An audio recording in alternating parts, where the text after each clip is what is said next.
we are live. What? Hello. Hey! We're here. Good Hello. evening, everybody. Welcome, Someone- one and all, to Chasing Tales. And we immediately have a hydrate from Tao. Of course we do. Alright, you know what? Hello, I everyone. actually preemptively drank. I was just already. Tao. Picture didn't happen. Tao. I hope every time you redeem a hydrate for us that you're also hydrating. That's right. I think. That would surely. only be right. It's not Mm. too hot. Only be right. Tao. Alrighty. You're right. So, welcome everyone back here to Chasing Tales. If you've been here before, welcome back. If you are new, thank you for coming. Thank you for joining us. Thank you for becoming part of this thing. Whatever this is. Yes. So, before we get into things, if you are brand new to us, welcome to Chasing Tales. We are a UK-based TTRPG stream. We have a whole bunch of stuff, the schedules of which are available through our Twitch and socials and things, which you should go follow if you're not doing so. They are just down below us, so I'm not going to prattle on for too long. You can go find it if you want to. Second thing up, a thank you at the beginning of our show to our supporters and friend of the show, Cognitive Merchant. This wonderful individual produces incredible handmade leather and vegan leather, tabletop RPG accessories like dice cups, dice bags, great TikTok content, question mark? Not question mark, it is good. You should go check them out. The Cognitive Merchant. Check out their Etsy store, check out their socials. Yeah, Jay's awesome. And this is a bit of an early plug. This isn't the space in the show for plugs, but we're going to be playing D&D with Jay of the Cognitive Merchant, along with some other lesser-known guests later on in April. So keep following and everything else for information on that. We'll get to plugs later on. For now, Cannot believe you'd call Meg lesser known. How dare you? Meg's TT cast, so she's like, she literally goes without saying. Anyways. As we dive into things. Before we dive into things, don't forget, we have our giveaway going. We will be announcing the winners of that and doing the randomizer after the break from today's stream. So you have 2 hours to enter that now. So go. It's on our Twitter. Follow us, retweet, like the tweet. You'll go on a thing. Your name will be on the list. Go do it. Do we have an end time when you have to have entered by? So by the time we get back? Yeah, so 9 p.m. GMT. Yeah, 9 so we p.m. go on our break at 8:30 for half an hour, and we will announce the winner after that break. So by 9 p.m. GMT, make sure you have done all the things that tweet says and have a chance to win some incredible stuff, including some content, some products from the Cognitive Merchant, as well as up to a physical copy of the brand new TTRPG 12 Inner Demons, produced by our wonderful friends at Witch and Craft Games. It is a really, really cool, beautiful piece of artwork and game content that you will be over the moon to receive and enjoy. With that said, as you go on to checking out those socials and checking out the giveaways and things, should we start getting into some D&D? Let's do it, bitch. Let's do Yeah. it. Of course. Alright. I mean, otherwise, why are we here? I don't My like body that. is ready. We're not too much fun, right? But your mind is not. I'm pumping my veins full of coffee as we speak. So, I have dice and tea and water, and I'm good. No, stop. Megan, stop. God. Alrighty.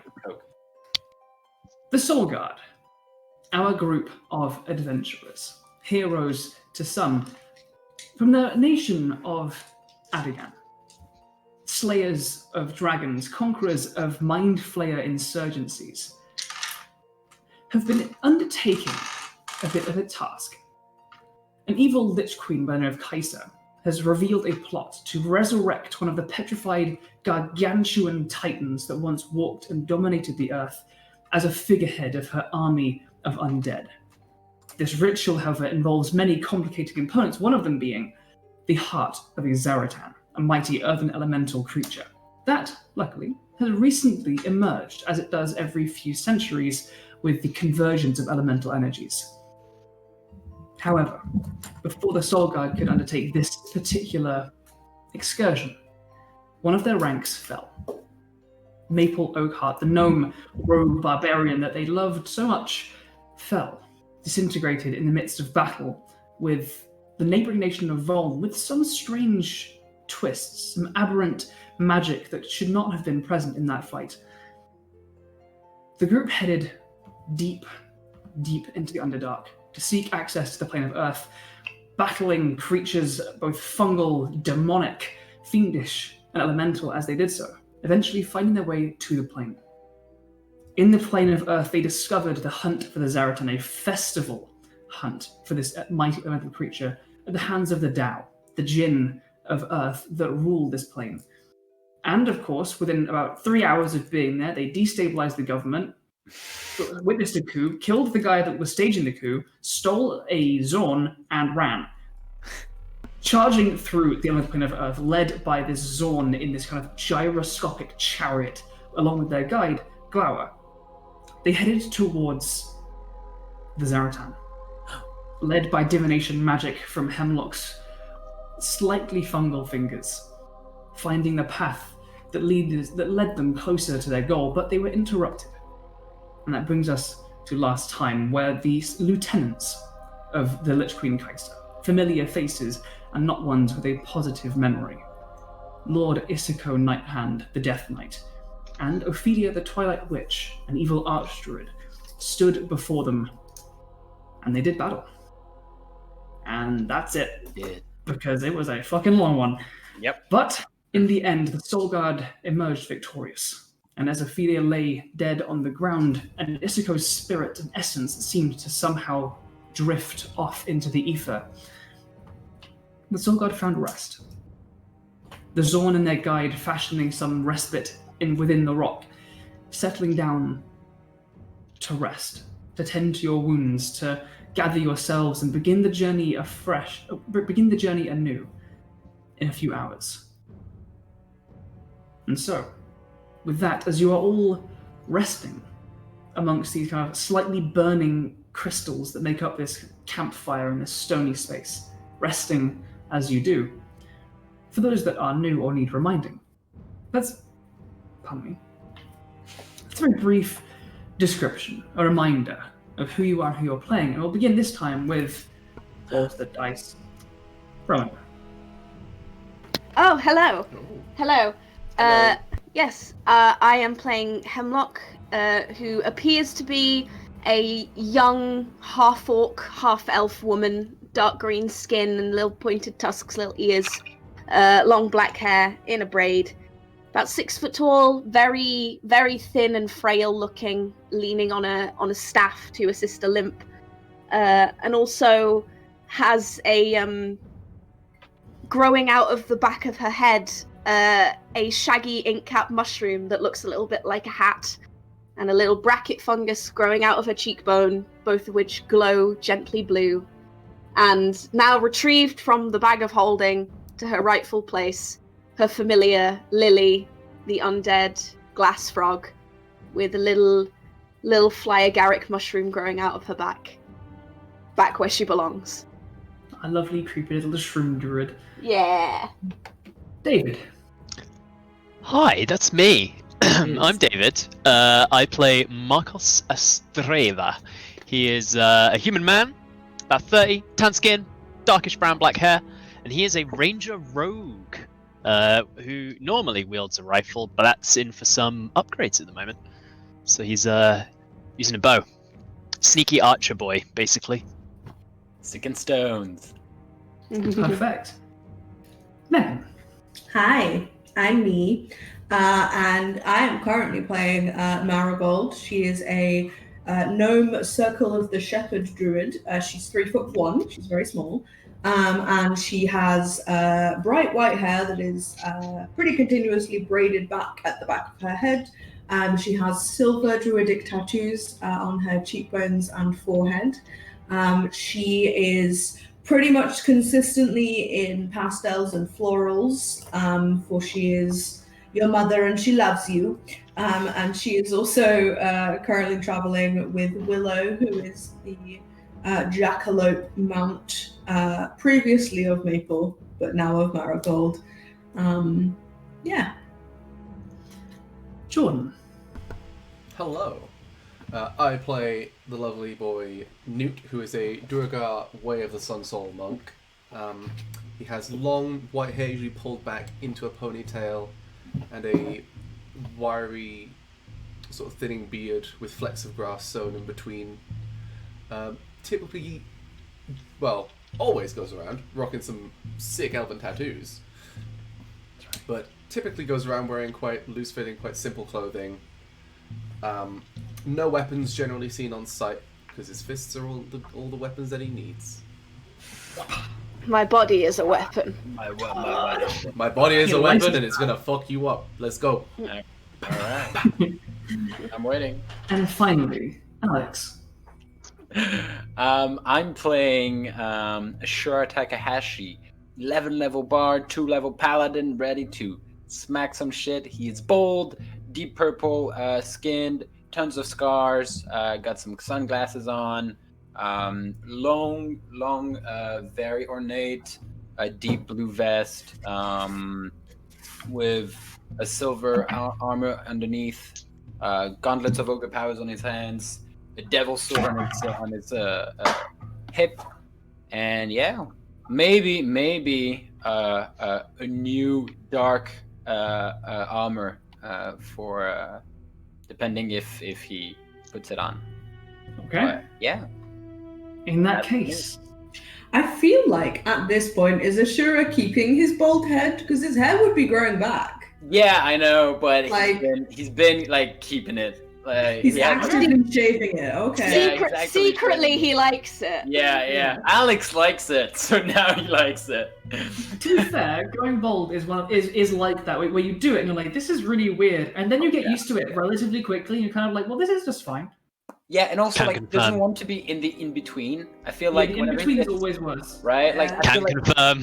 Yeah. to wait for like getting wish and just be like, Yeah. I just wish I have hair now. He just needs some of that caffeine shampoo, right? Yeah. Yeah, he needs to regain. Wish, Sponsor. getting Wish, a No. 9th level spell, is so much easier than like buying a wig. Yeah. No, he's not into, he's an illusionist, but he's not into faking it, Could someone natural. potentially use the regenerate spell to restore I think shaved so. off hair? Yeah, fuck it, yeah. Marigold has that spell prepared. She can help you. The horrifying These sight. are the conversations to be had in character. Yeah. I was gonna say, it must work, because otherwise regenerate, because like hair's not living tissue, right? But Oh. if regenerate can like regrow like fingernails and teeth and stuff, surely it can regrow hair. Yeah. I think so, yeah. Yeah. Does that mean you just get... Never mind. Anyways. Have that conversation in game and just wait for God to give us the answer. Yeah. That's the best way So- to do it. Soulguard. You have seen as Kigo the Zorn, it kind of legs apparating and appearing out of its body as it kind of clambers its way through the space. It has molded the stone around you into this like 20-foot wide like donut in the rock. Curled itself up into a little nest in the corner and has like nestled down to rest. Glower, the Earth Ganassi guide that's been traveling with you, has kind of began to set up what is very clearly a very well practiced small personal camping setup next to his chariot with this small fire and his bedroll and things. Is there anything that you guys would like to do? This space is safe.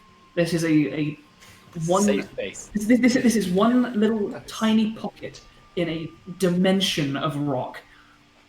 For the purposes of resting, this is a safe area. Is there anything that you would like to do? Sure.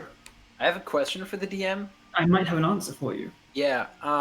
How do we because galleries just make themselves, right? So how do we get pockets of air? Because I guess you can just suffocate quickly enough, right? Yeah, if I was a DM that was bothered to think about suffocation and oxygen and airflow in these places, then yeah, you probably would.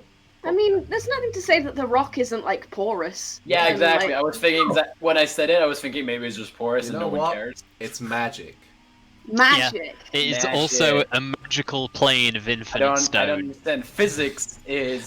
There's tiny little portals, tiny Sorry, little it's- minuscule portals everywhere. Yeah. That's probably it. Small enough where you really wouldn't notice it, but it's enough for air to get through from the material plane. So Yeah, it just goes straight to the elemental plane of air. Yeah. oof, dangerous. It just quantum tunnels its way in. It's very convenient, but you don't need to worry about So, did we wake up from the rest we had? that. We've not had it yet. This is during the not rest. out yet. Essentially, if you guys would like to just say you've bedded down, had some food, rested, you can do that if you wish. If you'd like to have any conversations, arrange anything, distribute the magical items that you guys found among Iseko and Ophelia, you certainly can. This is that time to do that if you need. Okay. Before we go to bed, and that was a long day, but does anyone want those things? I mean, like, there's a crow mask, which is pretty cool. You can, like, dodge shit and, like, move around, which is cool. So there's that. There is this sword that no one can use except if you're evil. Is any one of you evil?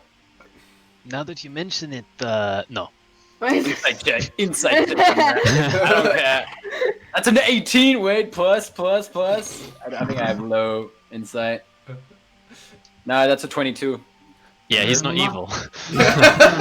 You've known Markos long enough to probably assume that, if anything, he leans slightly towards more of the lawful good end of the spectrum.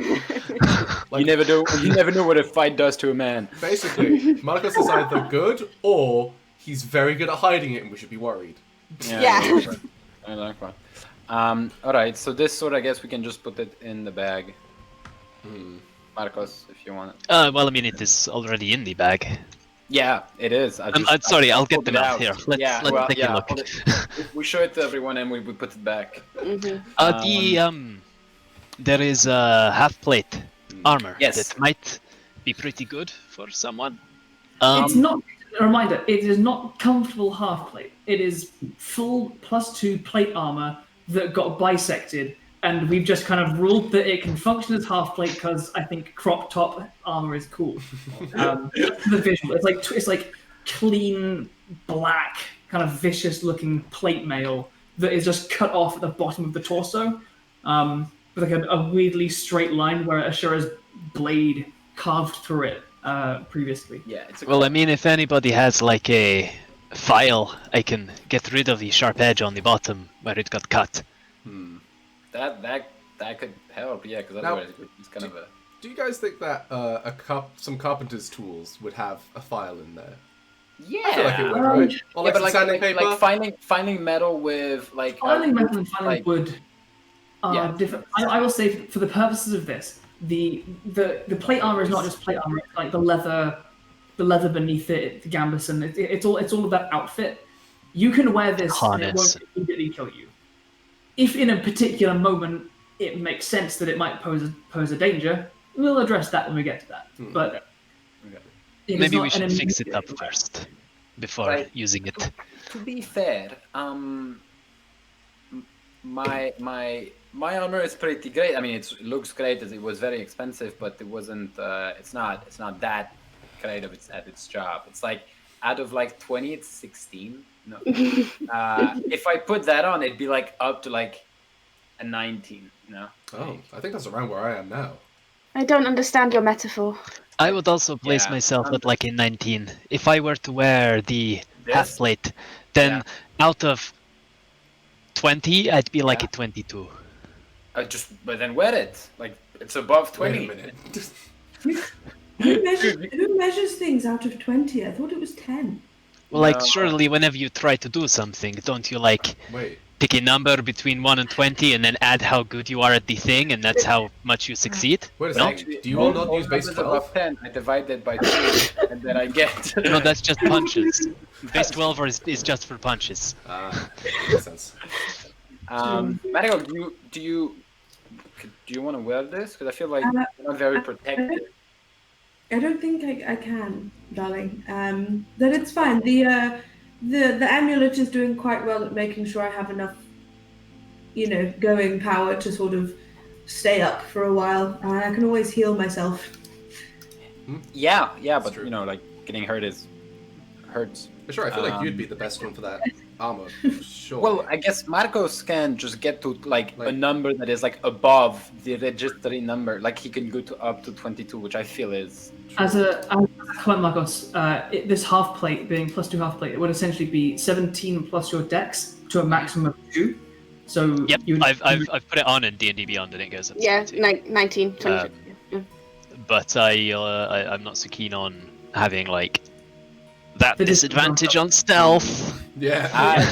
Does it do disadvantage on stealth? Yep. It does. Yeah. Heavy armor does. Yeah. Hmm. It but needs it's fixing halfway. anyway. I mean, It's medium armor. yeah. If you disadvantage on stealth checks. Yeah. medium. Yeah. True. Yeah. Okay. Well, Markos, if you don't want it, it would protect me a bit better than this beautiful armor. So. Put it on. Take it. All right, corrupt talk time. Alrighty. Please be careful. Don't. I'll try to just get hit in my pecs, just like just move. Hemlock, didn't you grab a sword like just a couple hours ago? Do as I say, not as I do. I don't think either of those are safe. Yeah. Same. To be honest. Absolutely. So the bird mask. I would maybe like to have a look at it as someone who tends to get up close and also, well, I tend to get up close and also I don't think I can wear armor that heavy, so I would appreciate having a look at it. Sure. I mean, there you go. Thank you. No? Oh, by the way, Nute, I was thinking, I have a beautiful necklace that Marigold gave me. I was thinking about it. It doesn't really help me that much, and I was thinking maybe there's a few stuff in it that could give you like a cool boost and stuff. If you want it, it'd be cool. Well, I guess if you're not going to use it, I can always take it off your hands. Although I've kind of got a lot of magic flowing through me already, so I'll have to. Did you say magic flow? Yes, magic flowing.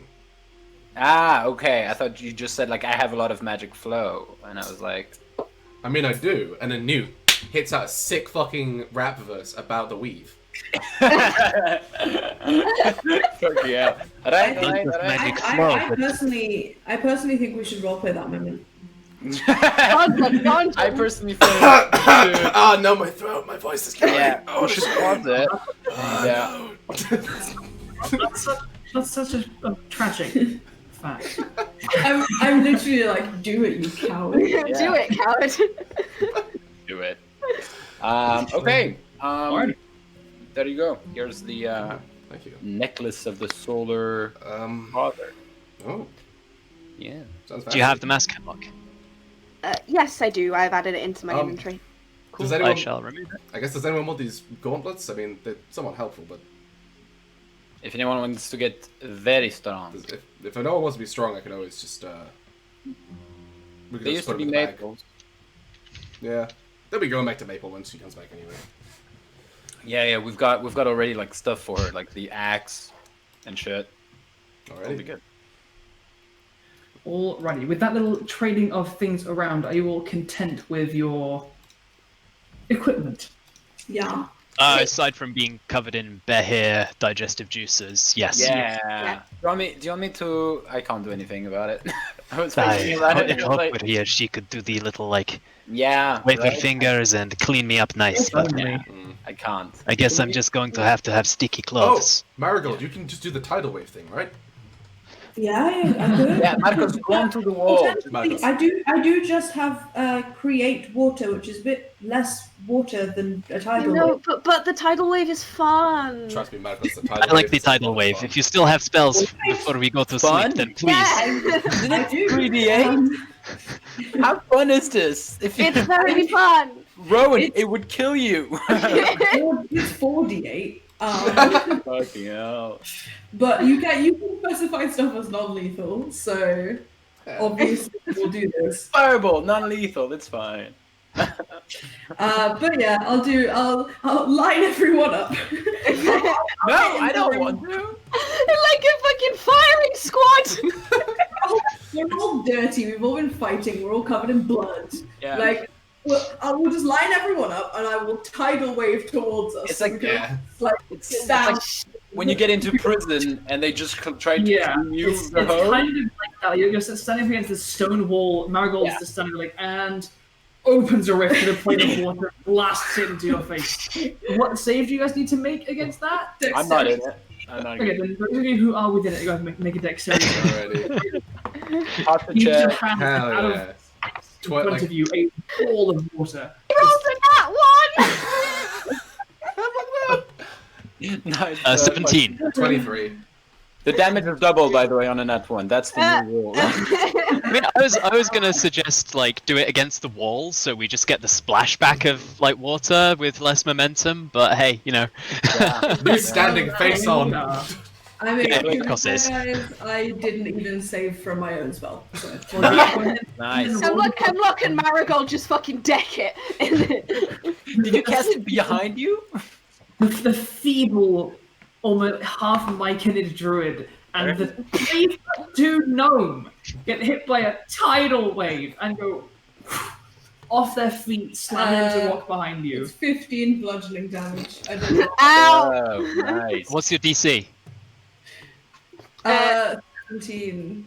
17. Oh, I made it just. Nice. Yeah. So that's 7 damage.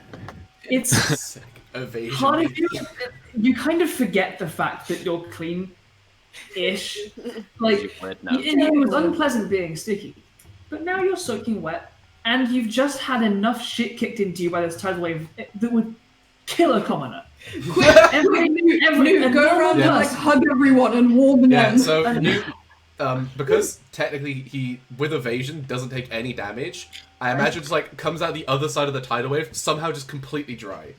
Oh yeah. And then you see his tattoos like lighting up a little your bit. arm and the water just parting out inside of you. How are you clean if you're wet? If you dry, Look, Jordan? Everybody, come in here if you want to get warmed up. And Nute's gonna like turn on his tattoos on low and just like go in a bit, give everyone a big hug. You back up the heating, like the underfloor heating in your house, and you'll begin to slowly dry off. I'm just imagining that moment from Big Hero 6 where they all like flop onto Baymax. I just want to drive home the fact that if you had done that in the middle of a street, and a person that just gets up every day, picks apples, and is perfectly happy, maybe they've got like a boyfriend, and they go to the same tavern together and get drinks and stuff, and they hit by that, it smashes them so hard they die. Yeah. That's what you just got To be fair, we were discussing that Maple could one-shot pretty much any commoner in existence. With a punch. With a punch. And she's not a weapon. Just with pure strength. By the way, posture check, first of all. Posture check. From Green, and second of all, I feel like Ashura is just watching it, like watching the entire scene. He's just like, Ashura, get in the hug. Ashura, get in the hug. Ashura. Hug. You're not wet. Ashura, hug. What do you mean? I'm dry. Come hug me. It does smell a little bit Just like gonna wet come and she's mushroom gonna be over like here. with his elbow, just like, yeah, I'm there. Okay. Yeah. Nute drags him in. Nah. So cold. Fuck. Nute's just like one of those big like hot air dryers like at swimming bath that you can stand in.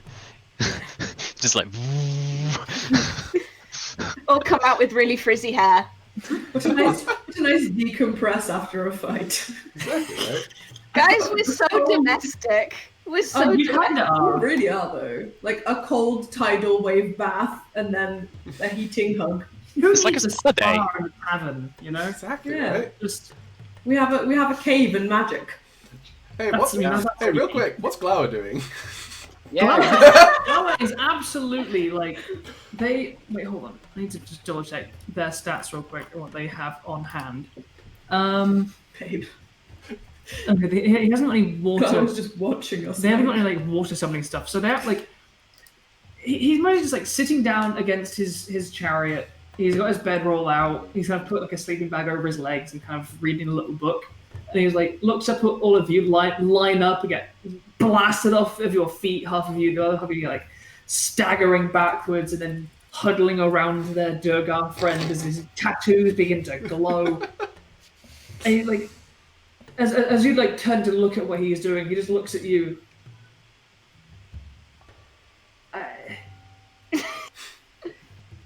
Christ. He's like, Who? I used a guy from this other plane I went to once. It's crazy. Bit of a ridiculous story, quite far-fetched. But continues reading his little like journal and writes some notes. You get the impression that like he's a guide. He has traveled with adventurers and shit before, and he knows that y'all will always get up to some fucking weird shit. He's a little bit wise to this kind of stuff and is just staying out of it and just like nodding along. Cute. That's fair. Kigo, however, the Hydrate. large zone Oh. sees the water splash and like the large like stony legs out of this kind of mound of rocks go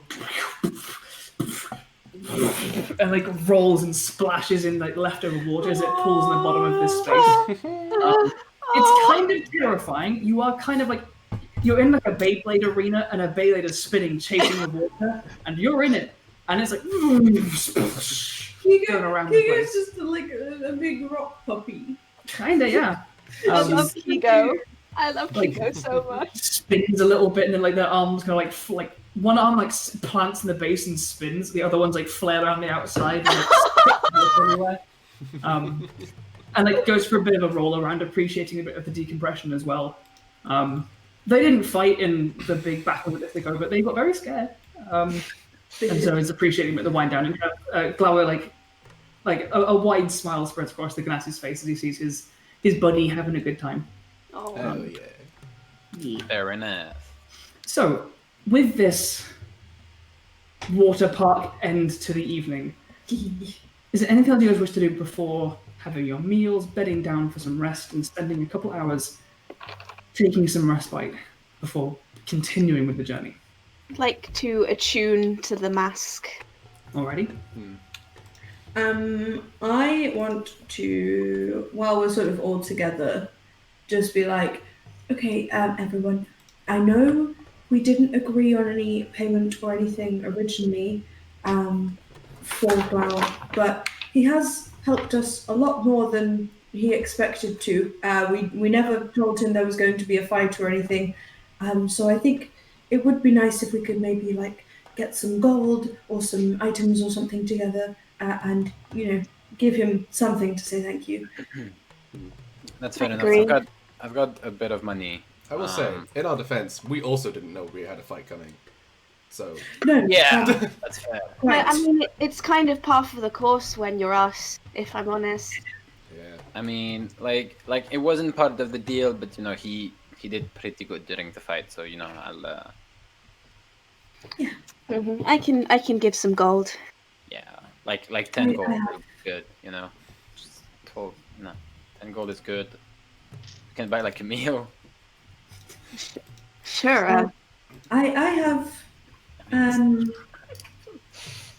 mean, we could do, I don't want to assume anything, but 10 gold each. Are we like in a little huddle right now? Yes, just like, yeah. Marigold would have like huddled everything away from Glower to have this conversation. I like the fact that Alex was ready to be like, I have 1k, I'm ready to just give it to him. And then Ashura was like, 10 gold, and then Marigold went with it, and I'm like, cool. Nice. I think Markos would just very unsubtly just like lean back, look at Clara, and just be like, "Hey, what's your day rate?" Yeah, that's fair. Well, for a normal day's adventuring, I'd go for something around the 50 to 75 gold day mark, depending on where and what. We did kind of get whisked away before we could really kind of settle terms due to the whole, you know, collapsing power structure of my hometown. Saving your friend, and yeah. Yeah, You're owing us one. Yeah, I remember. Yeah. Sure. I'm just saying. it's gone in both directions. Yeah, That's a good point. of course. It's a win-win situation.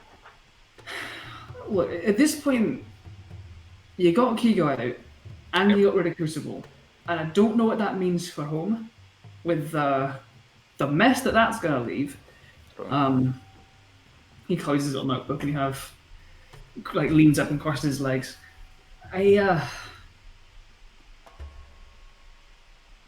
You've helped me out, and although that was fucking terrifying, Kind of was. Yeah. to be honest, as long as we can get you to where you're going, and then I'm fucking gone, because if you're after the heart, you're gonna get it, and people are gonna come in after you.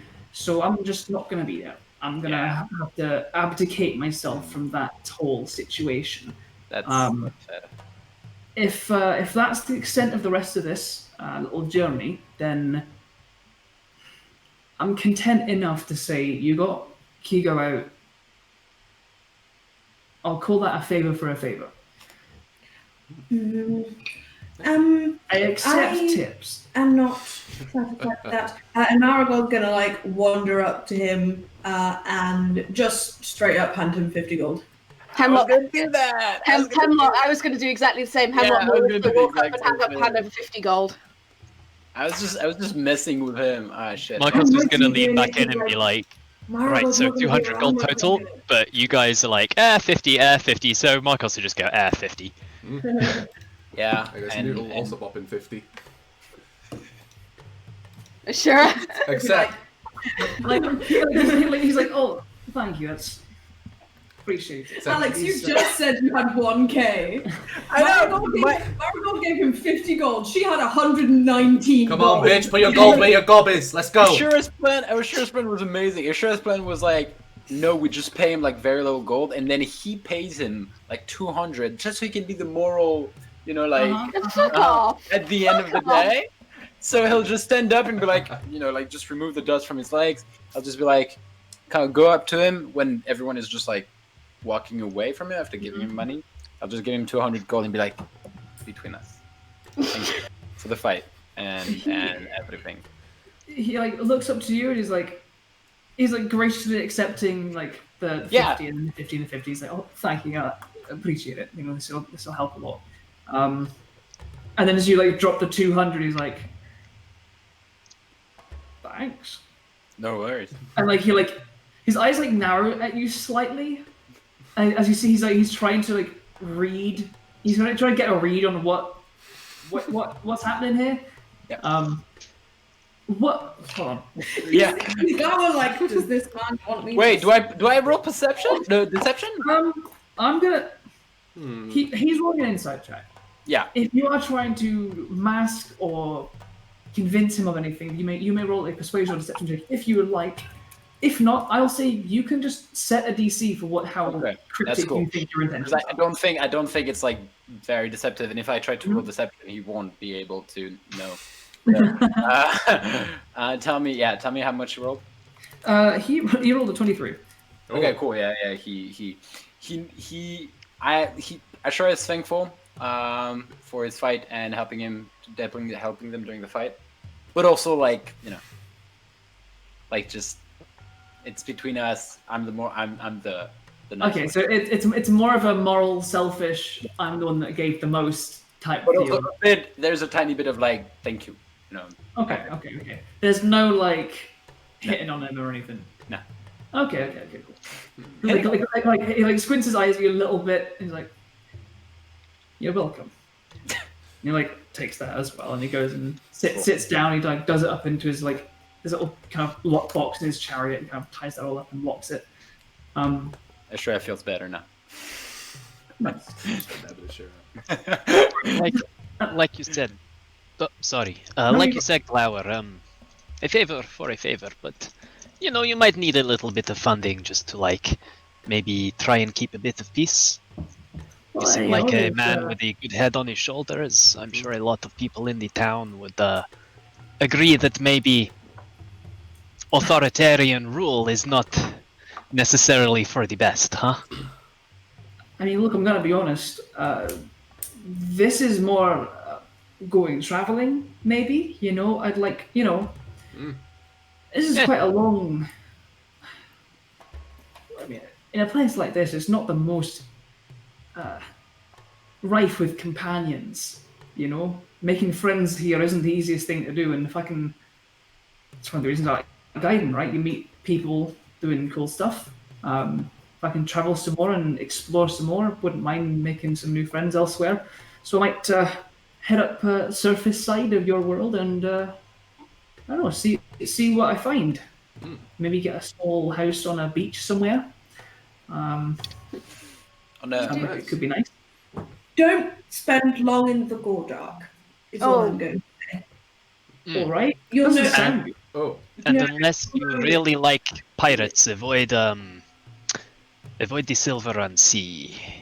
Hey, You've seen who our government is, right? I mean, I thought the pirates were pretty good. To be honest. The man is made out of stone. I feel like he'll be fine. I'm saying more like the people that ran our town are like pirates. Yeah, also that. I mean, thank you. I'll bear that in mind. Well, for now, we've got a little ways to go, and it could get longer or shorter the longer we wait. So let's get bedded down. All right. Like nods to all of you, kind of begins setting up his little bedroll and kind of bedding down. Is there anything else that you guys would like to do before hitting that long rest button and continuing the journey? Just as a note, guys, what does it mean for what we're trying to do? We killed 2 of the lieutenants. Mm-hmm. Does that mean? Well, I think at the very least it probably means the operation is slowed down. Right. I mean, I imagine they had jobs to do that obviously they can't currently achieve. And if we get the heart of the Zaratan, then that's one of the components for their ritual that they can't do. And it's, as we know, Zaratans don't come around very often. Right, and we are supposed to use it too for Maple's recovery, right?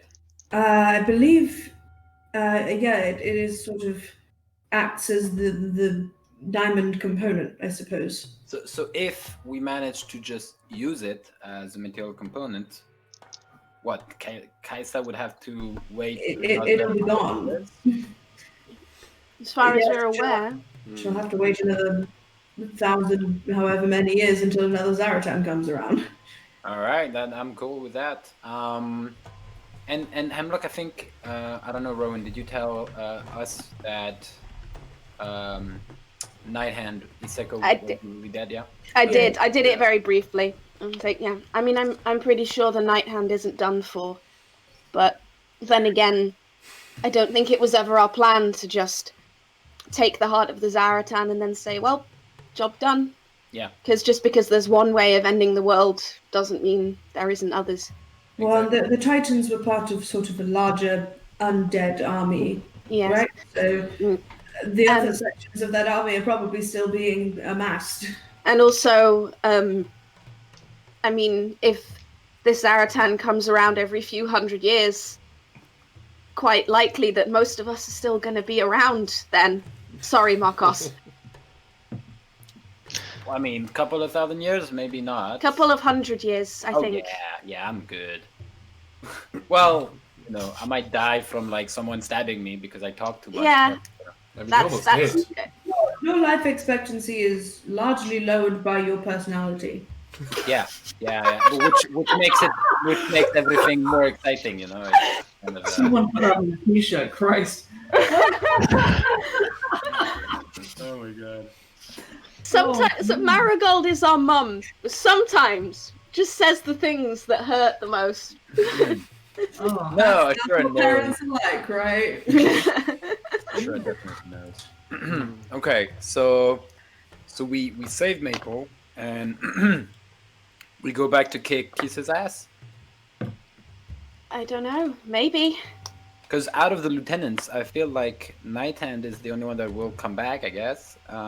If he But comes back. there are at least. Well, we have to know there's at least more. We still. And that's just her high-ranking officers, right? Yeah, I mean, any army, the number of high-ranking officers is much, much, much less than. I'll remind you, because you guys read this in the tome Yeah, that there's you another guy. summoned. To give There's you the smoke information. person. That's There right. is The so demon. there's Lolisko, there's Ophelia. The 3 remaining that were on that list of her like highest Fine. ranking officers of her kind of coterie was Grave General Daryl Therenis.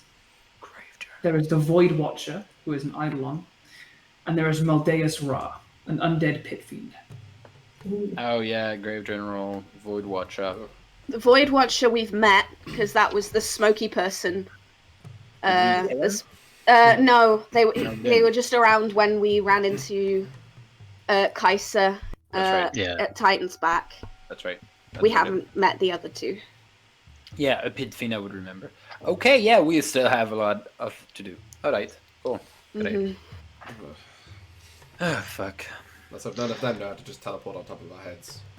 Well, on that note, I'm going to hit some hay, and Yeah. I use Oh, you want to Willow practice, as do a you? pillow. I use Willow as a pillow. You. That's not. No, I meant like a mattress made of hay. Whatever. You said, hey, we've watched way too many Uncle Roger Reacts videos, and so my thought immediately went to, when Nute's tattoos are glowing and hot, is there some slight smoke that comes off, and does that count as Nute hay? God damn it. God damn it. What hay is like the smoke that comes off of a hot pan that's been seasoned? Right. Yeah. So. Yep, just oil up Nute and let him get real hot. Fry an egg on him. Egg fried rice in Nute's hands. Delicious. I'll take first watch if people are going to bed. If you You're want. telling me a shrimp fried this rice? That wasn't that funny. I don't know where that's coming from. That really got I me. love that. Alrighty. In that case, as you all begin to take your rest, you can take your watches, although for the sake of expediency, I will tell you now, nothing bumps you in the night. You all cycle around to get your night's rest. I mean, hit that long rest button, regain your spells and health should you need it. Andrew, can I have a quick thing? You may, of course. Can I during the night, whenever I'm on the watch, just take out my sword and just say thank you back there for doing that thing with the chain. That was thank you. Kind of needed the hand. You did good. The fiend within the blade, the Erinies Cathala, does not respond in words. She seems sated in a strange kind of way that telepathy is not just words, it is also feelings and emotions. You know when you're like really tired after a good meal? Oh yeah. You're like sleepy because you're drowsy. Yeah. Because, Yeah, it's that. But it's the soul of a very almost tired but satisfied devil within the blade. Cool. Just puts it away and goes to sleep. Perfect. The rest of you are awoken as the sounds of the chariot being remounted to the Zorn, the clanking of steel and leather strapping being placed around this elemental steed as Kigo begins to bash the side of it and call for you all to hop on in. Right, Hemlock, you gotta track in. Yes. Yes, I can take us to the place that I saw last time, providing that the thing hasn't moved. But if we want to get a direct link to where it is now, that might take me a little bit longer. It's up to you guys. What would you prefer? Only a little bit, 10 minutes or so. I mean, we can take the time. I feel like we were pretty in front of everyone. Okay, I can do that. 10 minutes. We've just rested for a few hours. 10 minutes is fine. I'll cast Major Image level 6 at 6th level. And just have nothing for now. Just sparkles Just have it around up. me. Just sparkles around me. Alrighty. I will, once again take the 10 minutes to scry on... Okay. What? Just 6th level spell, just like, I'll just do nothing with it, sure, No, Do you know why? It's because it has no concentration and it just stays forever and I can just change it whenever I want it. It's just, since I've got my 6th level spell slot, I wanted to just cast it for myself, to just have it there. Which means also, I always have a major image. It's just done. It's always going to be here. Except if I go down. No, not even. But You're just always anime sparkly. I love it. But like I can just change it. I can just make it into I'm sorry, Andrew, it's a thing. I just have major image now forever. Alright. As you focus on that incantation, and although nothing massive happens around you, you can feel the little sparkles begin to apparate around you, and you know that you have that control of the visage of the space. Hemlock, you take this crystalline ball in your hands, and your eyes once more roll back into your head, and you feel that rushing that sensation of being pulled through, almost as if you're being dragged underwater, but it's almost that. Before sight meets you, you feel nothing but vibration. It begins similar to when you stand too close to a speakers in a concert and you feel that heavy bass grinding up through your legs in the cavity within your chest. And then it begins to shake, almost as if it's rattling the bones of this ephemeral visage of spirit that you are projecting through the space. And then it erupts. And you realize you've been following this creature moving through the rock. Oh. For about a minute, and it bursts through the stone into a large open cavern, and you see now next to other kind of moving entities nearby, its actual size. Now much closer up. It is about 100 feet across. Oh shit. And it just bursts out, its massive head pincing like a massive vice of stone, similar to that of a turtle's head. Massive, like, tree trunk doesn't do it justice to see these massive stone legs grasp at the dirt and pull its immense form forward with more haste than you saw in your previous visage. When you described it before, it was lumbering slowly, but now it is like it is being chased. Make a perception check for me. 22. 22. It is being chased. Oh. As you Surprise! As you look around this space, it's this projection of perspective.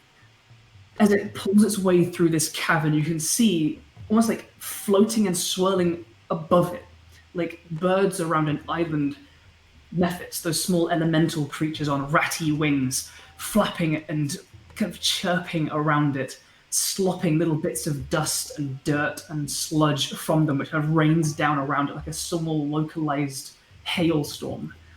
You see lumbering and kind of diving in and out of the rock, the large boulder-like earth elementals that you've seen a couple times before, surfing alongside it, within the rock, then out, lumbering like gigantic stone gorillas, and then diving back in.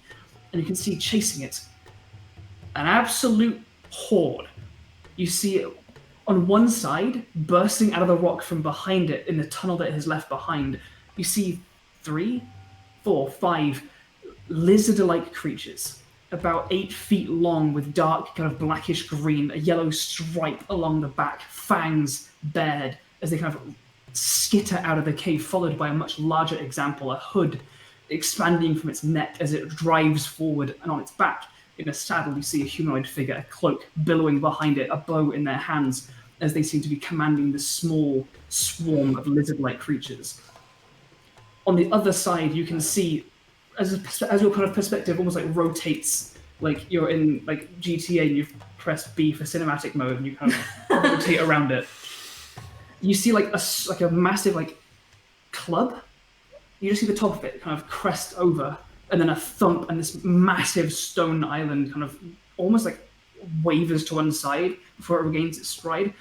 And you see as your perspective shifts, about 15 feet tall, massive and muscular, a giant, striding with massive leaping strides, lumbering forth. At its top, you see like rough metal plate as armor strapped in like clumps across its shoulders, and 2 steel helms across its 2 heads. Oh like, god! Protruding from a split neck as it calls out in language you don't recognize. It's an Etin! I love it. Oh boy. You can see more things too far for your vision to pick up, coming from behind this tunnel. More things are chasing this Zaratan as it seems to be fleeing. Mm-hmm. And after a few moments, your vision comes to a close. Okay. Good news. I know where it is. Cool, great, let's go. Bad news. Yeah. So do a lot of other things. Quite a few other things there. A person on a bow. They had a lot of dinosaurs with them, and kind of look tentatively towards Markos. A giant with 2 heads. Well, that doesn't sound very good. No, but Ashura sooner rather than later. Ashura kind of extends his hand, and the sparkle kind of like gets on his hand, and he's like, maybe it was not the greatest of ideas to, Anyway, he's just thinking that in his mind. We've got time. Yeah, we do. Let's just How far time. behind were they? Well, Could I get an estimate of how far away this thing was, either in hours or miles? Not with scrying on it, no. No. Okay. In that case, I will cast Find the Path. That does reveal the answer. Yes. As you focus on the space that you saw, the creature that you've seen now several times, you begin to feel your kind of awareness be drawn in a direction as if by a large magnet. You can almost feel the spores within your skull pulled in a direction, like how you hold a magnet to a thing with like iron filings and it gets drawn toward it. You almost feel that sensation prickling in the corners of your mind. And it's almost straight down, and it's not that far away. It's maybe an hour away. Okay. And as you focus, you see it almost like it is moving slightly. We're close. But it's moving straight down. Okay. It conflicts slightly with the vision that you just saw. Weird. Okay. I think we've only really got one option, and that's just to go and do our best, I suppose. So it's like a race. Seemingly. And I will telepathically to Kigo show them what I saw. Alrighty. The zone, there is definitely a bit more trepidation at the elemental's manner. Beforehand, when you showed it this, it was just ravenous to go. It was that hunting dog ready to be set on a scent. And there is still a little bit of that. They do kind of like nestle into the bindings of the chariot and begin to kind of flex their large muscular stone appendages. But you can feel in the corner of its mind there is a little bit more fear. Having been kind of thrown off a little bit with the encounter with Iseko, and now for a creature that looks bestial, there is an intelligence or at least a wisdom to it that is like not far off human. It is not a dumb beast by any means. And it seems to understand a good deal of what you have relayed to it regarding the trials to come. Nice. Alrighty, I think she's got the scent. Are you all ready to go? That's it up. Okay. Alright, hold tight. If we're going down, hold very tight. And the Ganassi kind of gets at the front of the chariot, takes hold of the reins.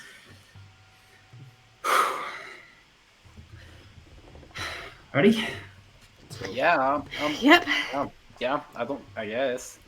Alrighty. And he reaches forward and he grabs hold of one of the levers that almost breaks, like the gyroscope that wraps around the zone releases, and the bands begin to turn and rotate. And as each one kind of closes, the leg retracts and then reappears either side of the turning band as Kigo begins to dig down.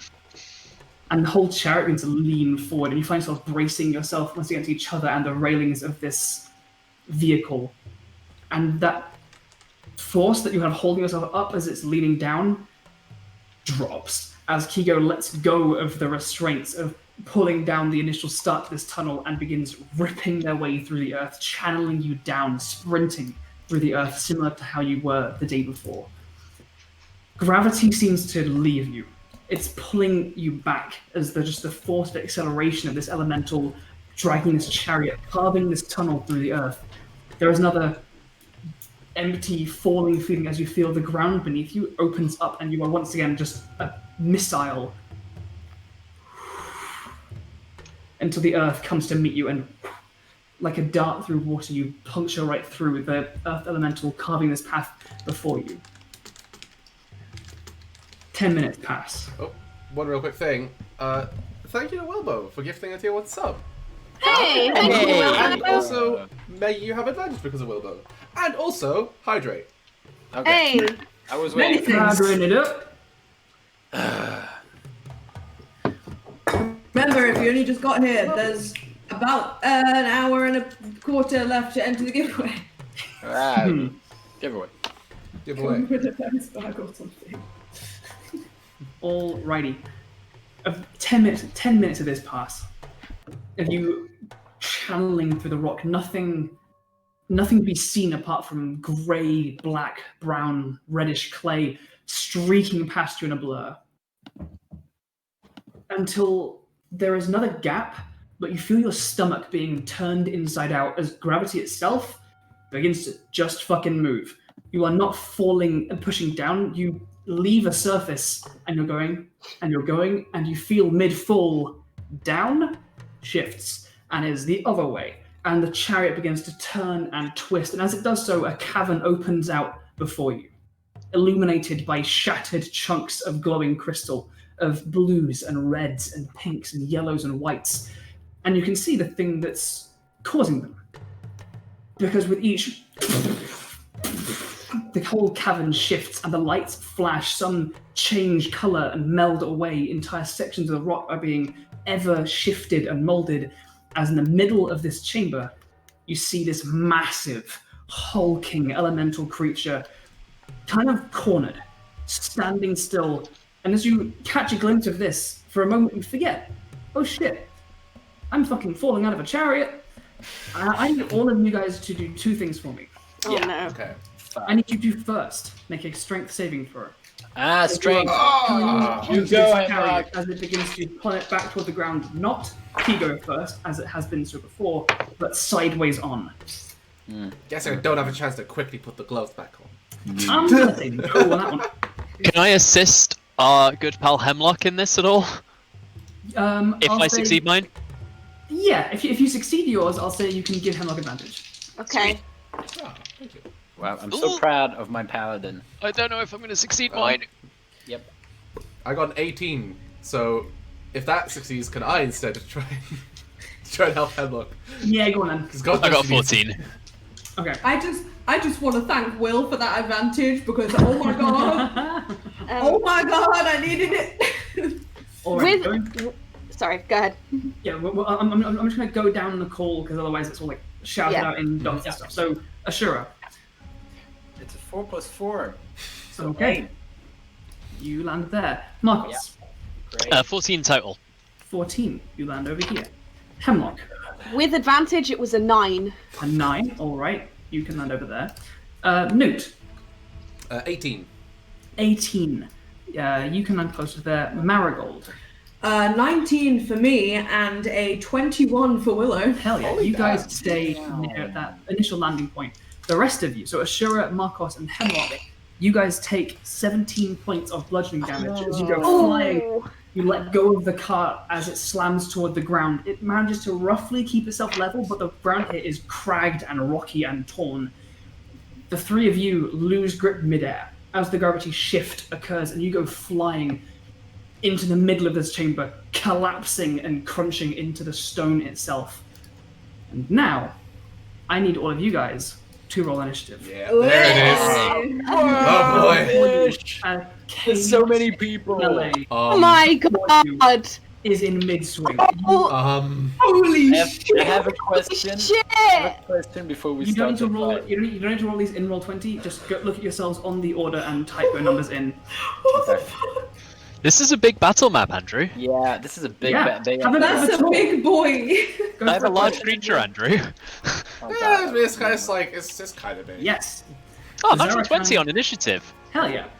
Yeah. Don't forget to put your initiative, like your result in. Point your dex score. Yeah. Oh, also that 20 on initiative. Point your dex mod. I mean. Cool. Great. I'll be just making coffee while everybody fight. My question, Andrew, is did we remember that if when whoever kills it and like everybody just backs up being like, oh yeah, you killed it, it's yours, or is it just No, it's a free for all, boy. yeah, it's a free for all. Free for all. So we need to kill everyone. Why is rocks fall on the initiative order? Because you're in the elemental plane of Earth, baby. That has some terrifying fighting a connotations. We're fighting a giant big rocky boy in a big rocky cave, and what's the rocky boy in a rocky cave gonna do but make rocks? exactly. I don't know, that sounds pretty far-fetched. Beautifully said. As the chariot lands, Kigo kind of scrabbling to get back upright, the chariot rights itself, its wheels going boom, boom, boom, boom, over the shattered rocks that make up this horrible, kind of gnarly side of this chamber. Glower, seeing you guys, see this massive battle occurring in the center of this chamber, as this massive Zaratan is now cornered. On one side, you see earth elementals, these lizard-like creatures, Zorns of other natures. On the opposite side, you see a giant with 2 heads. You see a collection of a small contingent of suits of plate armor surrounding another couple of humanoids. On the far side, you see the swirling mist and dust that is emanating from beneath several Dao, mauls in hand as they fly mid-air, being harassed by an ever-swirling cloud of mephits. Glower looks towards the 2 of you on the chariot. Thanks for choosing Glower Express. This is your stop. Please get off. Way ahead of you. Yeah, way ahead shout of you. from 30 feet away. Yeah, you can just... Okay. Pleasure doing business with you. If you survive, give me a call. Bye! If you're ever in Adigan, pop by for a cup of tea. I will do. Cheers! Come on, let's go! And Kigo and the chariot down into the rock and vanish from sight as they are outie. With that, Markos, as you crunch your back on the stone, landing several feet away from where the rest of your party have landed, you are prone on the ground, but it is your turn. What would you like to do? Stand up. Okay. And shout to the team. What's the plan? Do we just go straight for the Zaratan or try and kill everybody else before? I don't know. I feel like, can we just take it and leave? How long does it take to cast plane shift Hemlock? Just around. I don't know what those words mean. Just 30 seconds. Okay, right. We go for the Zaratan. If people go after us, we fight them off too. All in. And I would like to bonus action Hunter's Mark. If I'm close enough, it's hard to tell with how fucking big this thing is. It's fucking massive. Yeah, you're good. Cool. So I'm stood up. I've Hunter's Marked it. 2 shots. Go for it. Does it see me? Yes. Okay. I'm gonna say yes. Yep. It's not surprised. It's on the defensive. No, not at all. No, it's definitely not a surprise. Cool. So that's 2 attacks. It's really big, so I'm gonna sharpshooter both of these. Go for it.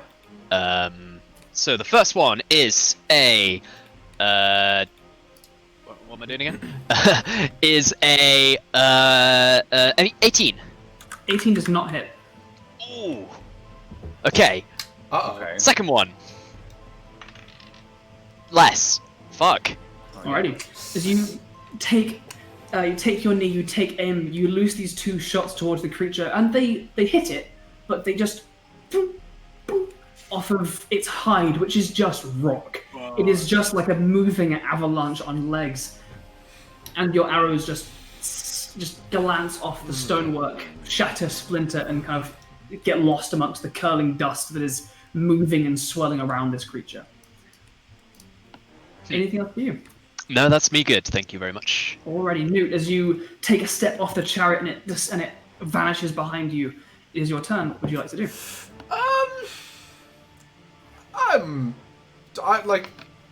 I've got one thing that I do and I do it good. Mm-hmm. But first, he's gonna take a deep breath in, and he's gonna keep it in, and he's gonna expand, and I'm gonna cast Enlarge. Become Himbo! Become Himbo! Himbo! I feel like when you cast it, there is a voice that says that. I realize I should have had advantage on those, but it's fine. That's fine. Why would you have advantage? Assassinate. It hasn't acted yet in combat. Okay, sure. Oh. You can go ahead and reroll 1 for your life. Cool. No. Alrighty, Nute, as your Durgar form swells, your grey skin stretches over newfound muscle and size. The rest of your turn. I will be running up to around about there. Okay. I am now a large boy. You are a and I big boy. think That is probably my turn. Because a lot of my bonus actions require... Actually, tell you what, I'll patient defense, take dodge as a bonus action, just in case. Alrighty, perfect. With that, Hemlock, it's over to you. Yep. You are prone on the ground. What would you like to do? I will stand up. What? And I'm going to move 5, 10, 15 feet to there. Mm-hmm. And I'm going to cast Gaseous Form on myself. Yeah, that's a good idea. Okay. I'm a cloud now. Oh, bonus action, I will cast Shield of Faith with the staff. And then I will cast Gaseous Form on myself. And I think that's my turn. Okay, you run up, and there is like a... And the end cap mushroom across your head beneath this feathery mask pulses slightly, and spores just... And the rest of you just shrinks and curls and vanishes into this kind of cloud of almost imperceptible spores that float through the air. Wow. Alrighty. With that, the small contingent of suits of armor that surround a few figures off to your lower right, they seem to be locked in combat with a number of earth elementals, mephits, and a Zorn that have turned seemingly to defend the Zaratan. They're going to make a number of attacks against those things that are harrying them. Beep, bop, bop, beep, bee. No. Yes. Throw guys on floor. Yes. Some damage is dealt. Beep, bop, boo. There's... That one's a yes. You see these like animated suits of armor clanking around, wielding these long maces, swinging them at these mephits and earth elementals that are beginning to swarm around them. A couple of them like move out to take the fight. Several of them have a kind of standing around this one particular humanoid, shrouded in kind of robes that are ever like swirling as if a wind that is not present here is lifting them and keeping them afloat.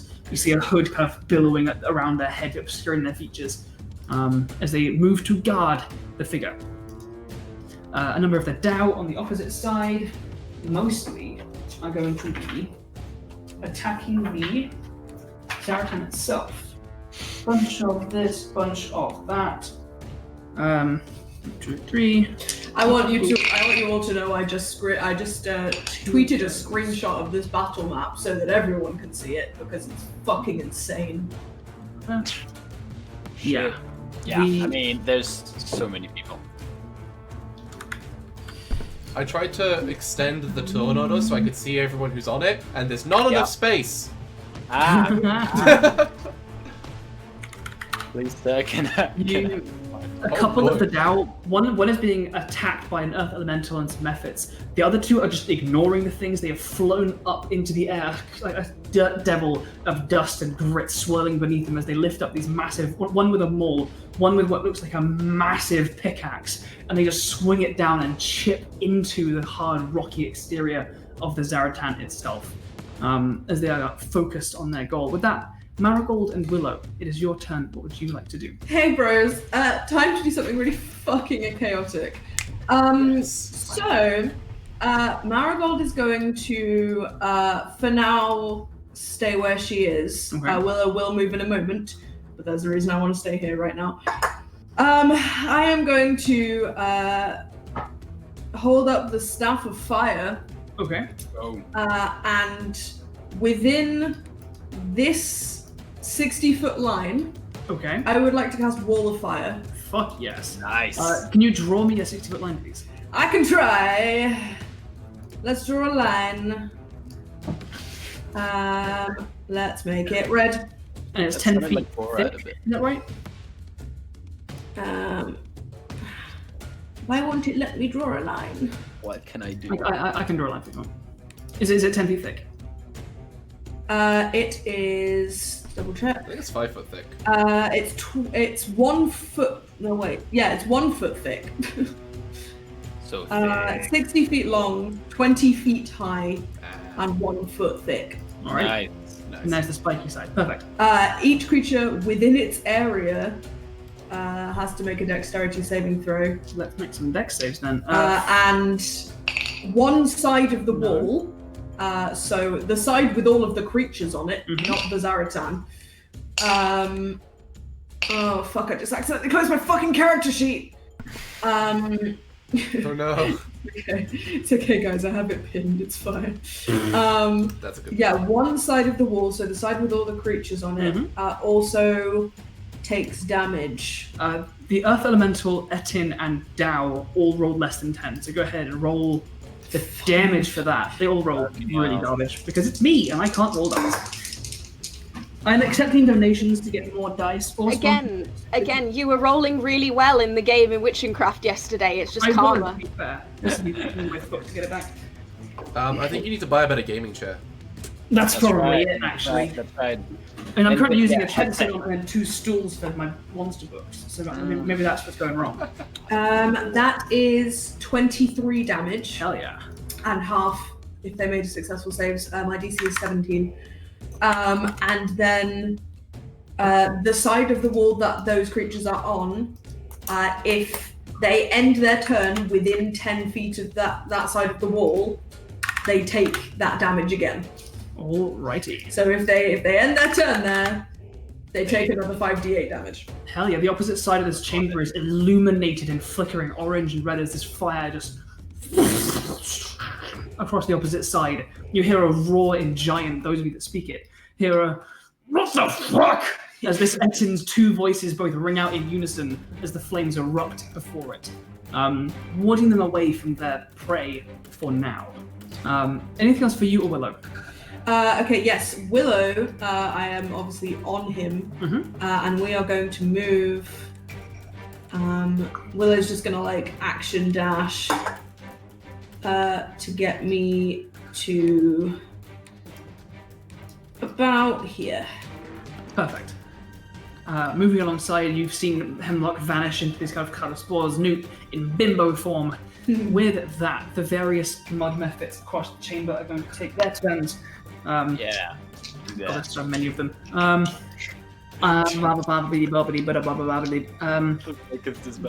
going to flock to this animated armor to try and begin getting them off the board.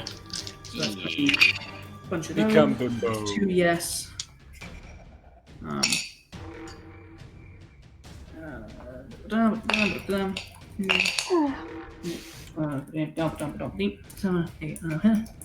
That's going to bring him down to something like that. These two are going to flock to the Etin itself. What am I saying? This one's going to start moving towards you guys. So is this one. It can't quite reach you, so with an action dash, they'll get to like next to you. But that's their turn. These ones are going to swing at the Dao that they are surrounding. That's 2 yes, 2, 1 no. 3, 8, 10.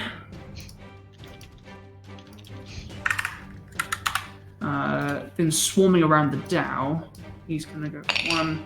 That's a yes. That's a bunch. I want you to know, while Andrew is making all these rolls, we are discussing in the chat what become bimbo would be. Currently, we've come up with it's just Nute with massive tits in a red dress with loads of makeup on. So for like a strawberry dress. Just for a little extra context on that. Basically, Nute, being a Durgar, has a racial thing that lets him just cast enlarge once a day. I've renamed it in D&D Beyond, so it's just become Himbo instead, because I think that's funnier. Hell yeah. By the way, Andrew said bimbo a minute ago, so I did say bimbo. Maggie, Grebo gave you advantage. Yeah! Thank you! This one's going to over here and do this. Fuck him up. Fuck him up. Exactly, yeah. I don't have polymorph prepared, guys. Oh wait, maybe I do. It's so big. Oh I do, but I'm a cloud right now. Imagine that, this giant thing just goes, I'm a cloud. Rat. That sounds like 10 times too much listening. Sounds like you're so high, Rowan. I'm a cloud right now. I'm a cloud. It's like, I'm a cloud. dude, I'm a cloud right now. hey, With Hemlock, if you're that- a cloud, you'd be Cloud 9. Alrighty, with the Mephits and Zorns goes done, that brings us to Rocks 4. I need... Time for people to die. Let's go for... Hemlock, could you please roll a d20 for me? ability. That's a 12. 12. Did you map the entire area with 1 to 20 numbers? And Markos, could you roll a d20 for me? Oh, I'd love to. Do I add anything to it? Nope, just a d20. that's a number. That's a of 14. A 14. Does Andrew have some kind of secret clock on the map that's like, He's this is where the basically rocks playing fall? Battleship with Yeah, us yeah. right now. I'm waiting for that. I'm waiting to check how what's the mechanics for how they fall. I reckon it's Battleship. Because he's measuring like down and across. You sunk my battleship. Yeah, so and that rock elemental. Rock getting No. hit by rock. Just gonna roll this just for the lols. Guys, what do I do? Take 46 points of bludgeoning damage. Oh shit! shit. 46 damage. That was a lot of good rolls though. Yeah, that was a lot. It was of a good, that method's fucking gone. Yeah, that method is not surviving 46 damage. Yeah, he's gone. Nothing yet. So, with the general chaos that is happening across this cavern, the stomping feet of the Zaratan, flailing magic and bolts of energy coursing across from the various mages in the chamber, the top of the cavern begins to crumble and crack, and the whole section of the roof just collapses and strikes the ground, exploding into shards of stone and dust. And as it begins to clear, one of the methods is just gone. One of the rock elementals is like bent in half almost, and begins like clawing itself back up, trying to reform itself. With that, Ashura, Yeah, you it's are my prone turn. on the ground as you are thrown from this chariot. You see your friends begin to diverge and take these different forms. It is your turn. What would you like to do? I'm gonna stand up first, as I can. My first question to you is: those people, the one with the animated armors, do they look human? From this distance, humanoid. Okay, humanoid, right? That's it. Okay. I'll just pat out the dust that I have on me. Look at the situation. Have my major image just make my airflow. I don't know. Make more sparkles because I can't just move my hair. And I'll just cast Charm Monster on the big behemoth in front of me. On the Zaratan. Yeah, you know what? You should be my friend, actually. Yeah, a big rock like you, a big, beautiful man like me. We can be big friends. We can be friends. Big friends. Tall, big Okay. friends. It needs to make a what save? Wisdom, I believe.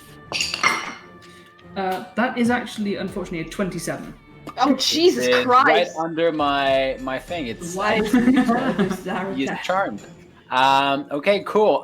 That's my thing. I will then move around. Move around. 2, 3. So there. Boom. That's my thing. That's my turn. I think that's it. Yeah. Yeah, that's it. That's it. With that, the several armored humanoids surrounding this hooded mage figure begin to close in. They've noticed you now entering the chamber. For now, the mage has his attention elsewhere. His guards sweep around to begin fending off these earth elementals. These suits of armor, a couple of them begin heading towards you. With that, those two are going to make some attacks towards the earth elementals. Yes, no, and something and a crit, so a bunch of damage goes to him.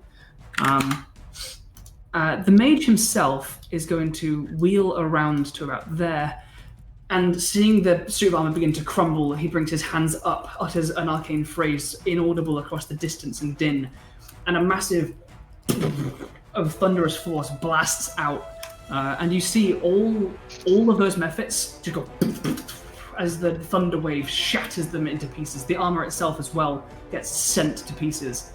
The Zorn itself actually stumbles back, taking a chunk of damage as well, and gets sent backwards. Which one's the method? Here.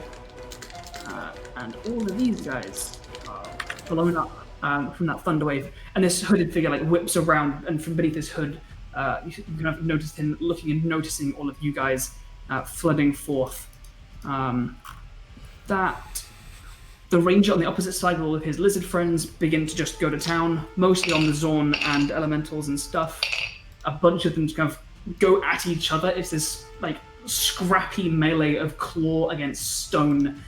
Claws aren't very good against stone, and you see actually from the fangs of these creatures as they like leap up at the elementals, clawing at them and trying to drive their fangs in. A horrible like yellowish green liquid comes off the fangs and stains the rock. There seems to find no purchase. With that, I'll say this small one gets killed, and this one gets killed, and this guy gets hurt a bit. I'm gonna fudge a whole bunch of these damages and attacks and stuff because there's a lot of people on this battlefield. Understandable. He's gonna take a bit as the large lizard fanged creature kind of attacks the back leg of this massive elemental creature, and although again more of this like yellowish like poison stains the side of the rock, none of it seems to find any entry point. That is the Zaratan itself. It's gonna step on some bitches. Oh wait, no. Oh. Squish, squish, Squish. squish, bitch. Be careful, because we might be that bitch. Stumpy, stumpy. Yeah, you are uncomfortably close. Most of the hurt actually in the last round came from. Oh yeah, all of them get it. It like drives its head into the rock, and its massive vice-like mouth just bites into the stone, rears up, and there's a horrible like churning, grinding sound, followed by a as chunks of boulder and rock and stone blast outwards in this massive, forceful wave. Stone cannon. So he just spits on it. Speed degree, and it's going to spirit towards all the Dow and stuff because that's where the majority of the hurt came from in the last round. And that's going to hurt them all a whole bunch. I love it. This thing's basically one of those massive, like, mining machines you see, where it's like just like cranes and cables with like a massive blade. What are they called? Excavators? Yeah, it's like a name for the big uns, right? I think so, yeah. Big excavators. A bucket wheel excavator. There we go. That's the one. Oh god, poor Etin. As it does this, the Dow like shelter and try and like go semi-corporeal. Pieces of rock fly through their forms as they seem to manage to brace in time. However, a bunch of the Zorn and all of the Mephits get blasted with chunks of rock and get shattered into pieces. The giant itself, the two-headed Etin, as it reels back with its large pickaxe in one hand, a chunk of debris just goes and takes one of its heads clean off. It's like glances at the stump of torn sinew, muscle, and skin, and there's a and then like another. The creature like just turns, and a chunk of rock jutting out of its shell catches it in like across the throat, and blood goes everywhere. Peels toward the ground as a whole bunch of these boys go spiraling into the dirt. Yeah, you exist over here now for the sake of the initiative order. You die, you die, and you die. Oh my. With that, Markos. Hello. What would you like to do? First of all, hydrate. I would like to take a sip. Taking a sip's a free action, right? Yes, under this home rule, yeah. Actually, it's a Sweet. bonus action. Can I try and like Bullshit. dart sort of like over here, and this big rock on the floor? Can I like duck behind it and do a little bit of a bonus action hide? Absolutely, go ahead and roll stealth check. A stealth, yeah. That's a natural 8, so 23. 23. You feel that you are mostly hidden from most things in this chamber, if not all. Cool. I would then like to take 2 shots. My first one will be sharpshooter, and because Tal gave me advantage, oh hell yeah, sneak attack even if it can't see me. Oh. Right? Yeah. So yeah, first shot. The first shot is a 19. A 19 does not quite hit. Damn it! I'm gonna Oh give my up with the God. sneak attack. And I'll just take my second shot then without a sneak attack. No, sharpshooter. That's the one without sharpshooter. That's a dirty 20. The 20 does also not quite hit. These Oh my Jesus God. Christ, man. These arrows are just pinging off the stonework. I mean, Petron, man. Very Petron oof, yeah. Petron oof. Fucking oof. You feel confident that you're landing fairly good shots, but the arrows just ping off the stone and have that secondary detonation, but it hasn't penetrated enough for that to find any purchase under its hide.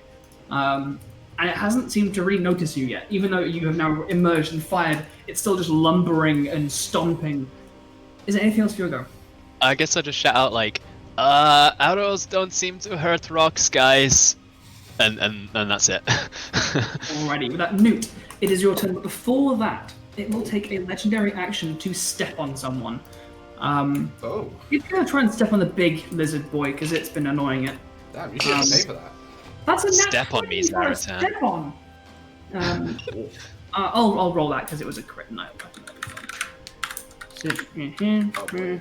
This is gonna be concerning. This is what a crit step on feels like. Oh my god! 6 Oh, to 10 jeez. plus 10. Ouchie wouchie. 56 This massive foot just like the lizard manages to pull most of itself free, but the rest of it comes out much fatter than it was before. It like hisses and like spits this yellow poison from its teeth, one of which is now just a splintered stump of a tooth as it reels backwards and severe pain. With that, Nute, it is your turn. What would you like to do? I'm gonna throw some goddamn punches, because I don't know what else I can really do against a big turtle. Go for it. Let's see. The first 2 attacks, the 2 definitely doesn't hit. That's an 11. The other one is a 21, I believe. 21 just hits. Alright! AC 21. AC 21, we know that now. So that will be... Get ready. Bam. I'm ready. Ooh. 9 plus 4 is 13 radiant damage. 13 points of radiant damage. Nice. And then, as a bonus action, do you know what? I'm just gonna flurry of blows. Why not? Go for it. Throw some punches at this rock. I rolled a 2 on one of them again, but the other one's a 27 to hit. That will absolutely hit. That- Go not damage. We'll do 7 plus 4, 11 points of radiant damage. 11 on top of that. Perfect. Let's bring this down to. I was gonna just like take a couple steps back. It will take an attack opportunity because you have now started to attack it. Oh, Around and it's how fucking massive. big is its range? It's massive, like cave-like mouth. But it's big enough that you have slept in smaller caves in your life. Oh my god. It wheels around and just tries to catch you in its grasp. I don't suppose I could bonus action dodge first. Gonna go with a no. Oh wait, I found That- it close, definitely. You did. That is a 31. Just going to roll some damage real quick. Actually doesn't. My AC is 32. Actually, I just drank a really special potion.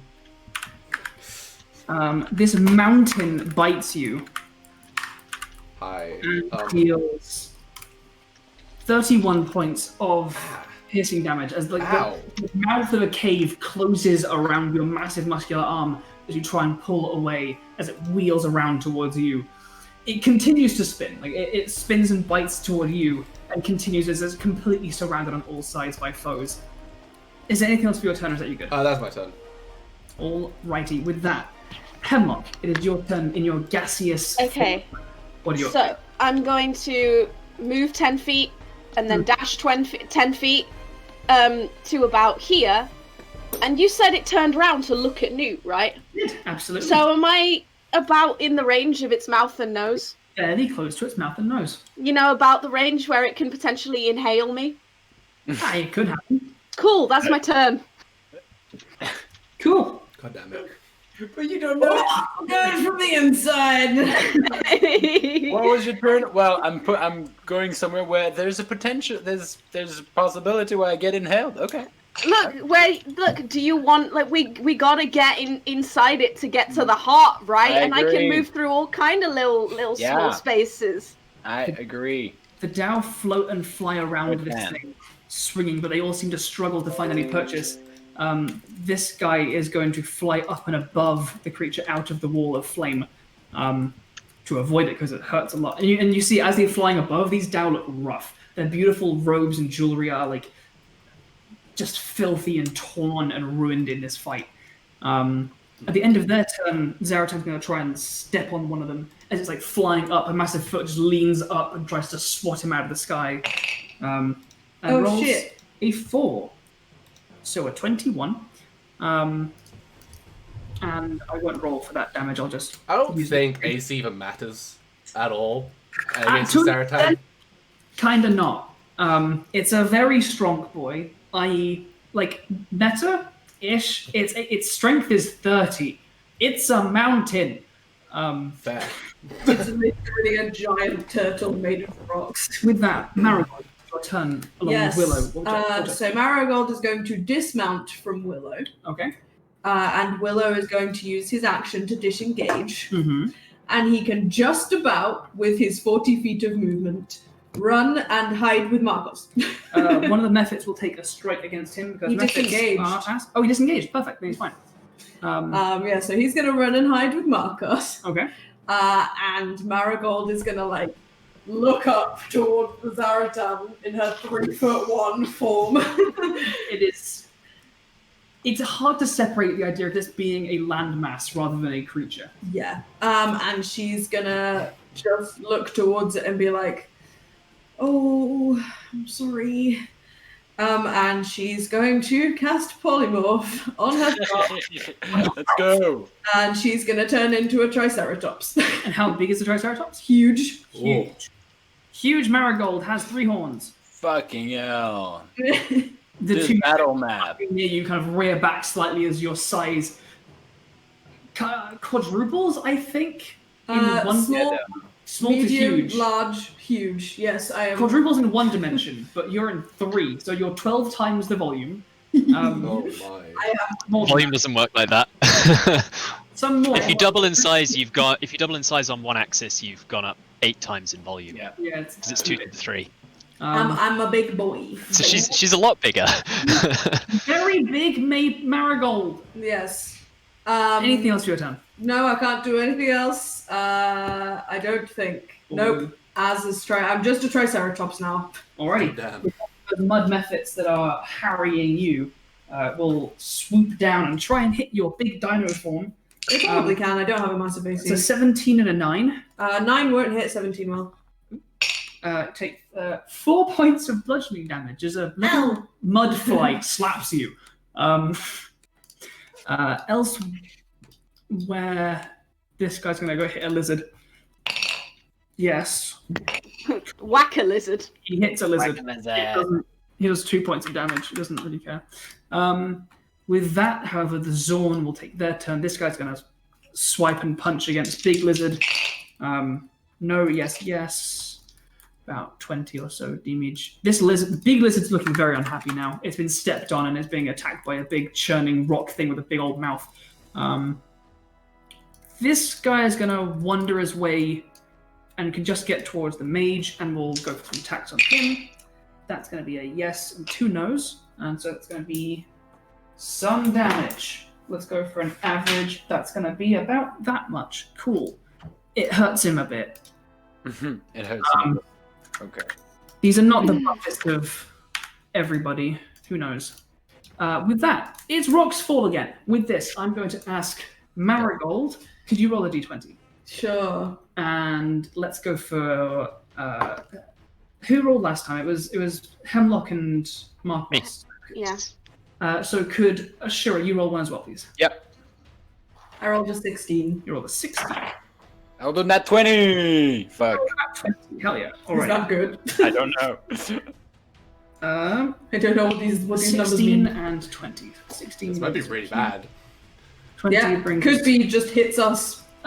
For a nat 20. Far off on the other end of the cavern, where no one currently is, a large section of the ceiling cracks and breaks away, collides to the ground, and leaves a big crater and a dust cloud that erupts behind, leaving this really beautiful kind of display of this massive creature turning and flailing a wall of flames licking up the side of it, illuminating the chamber, and now a plume of dust sending shadows and lines across the rest of the chamber, across the opposite side.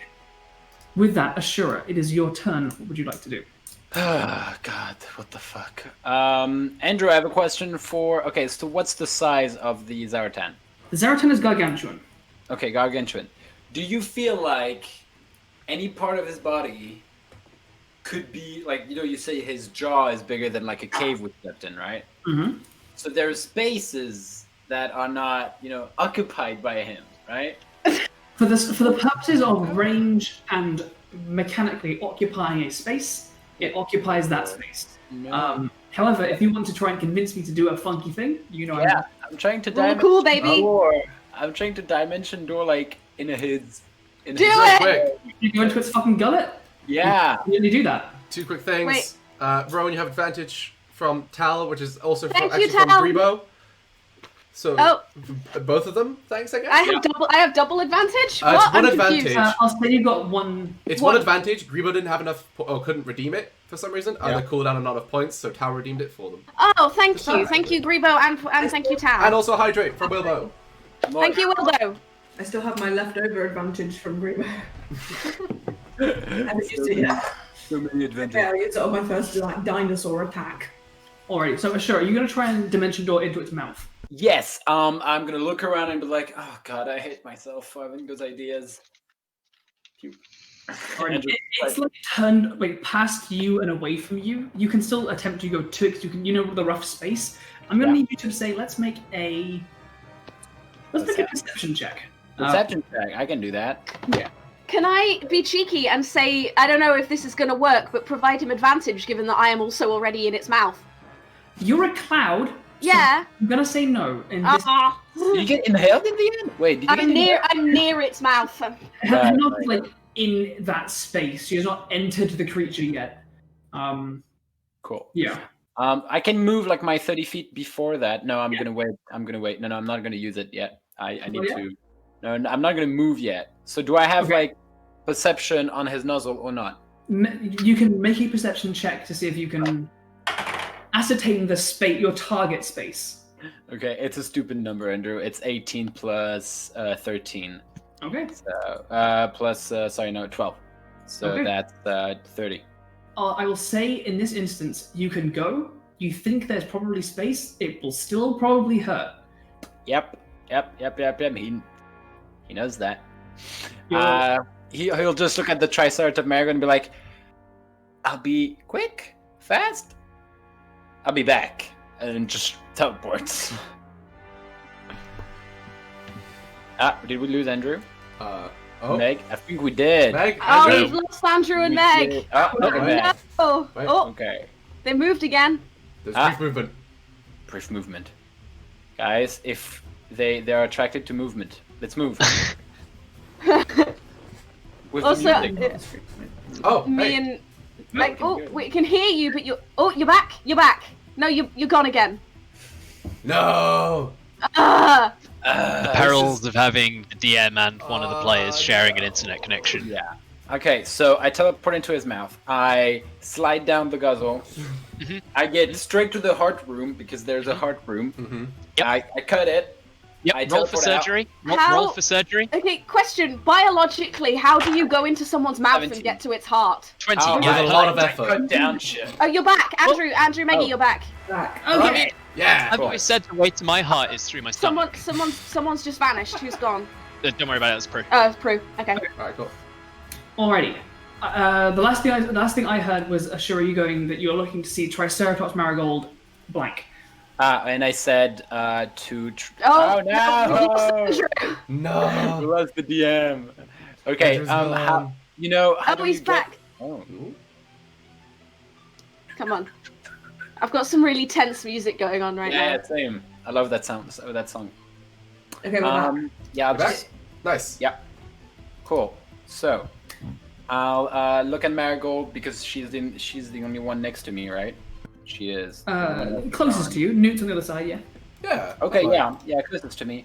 I'll look at her as she transform and just say, "I'll be back. I'll be quick, fast."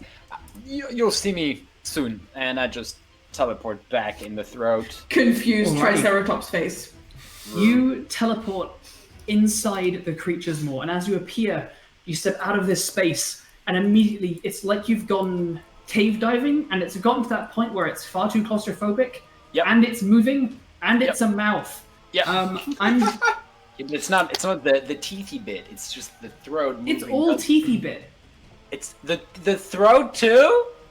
Yes. Okay, let's go. Sure, it's made of rock. I don't know. I expected like. This is why I was the cloud beforehand. But I'm getting there first, girl. Okay, this is a race. It looks like a giant. You take 26 points of piercing damage as you arrive in its space. It is pushing down and moving out and crunching down around you, and you're finding a space to exist in this area, and you are in the deep part of its throat. From where you are, you can see this throat leads within. Make a very quick perception check for me. It's a nat 1. Plus 12. 13. Okay. Honestly, you, in this moment, you're more distracted by the pain and where the different, almost like stalagmites and stalactites within its gullet are moving and flexing around you. Cool. Anything else for your turn? Yes, I have movement. Can I move? I will say at half speed because you're in a moving mouth, but sure. That Andrew, I'm already happy I can move, which is already a beginning. I'll move 15 feet, then in the direction of downwards, or deeper in. Sure, perfect. You begin crawling through, wincing in pain as a bit crushes the back of your thigh. It releases and you pull a bit more forward.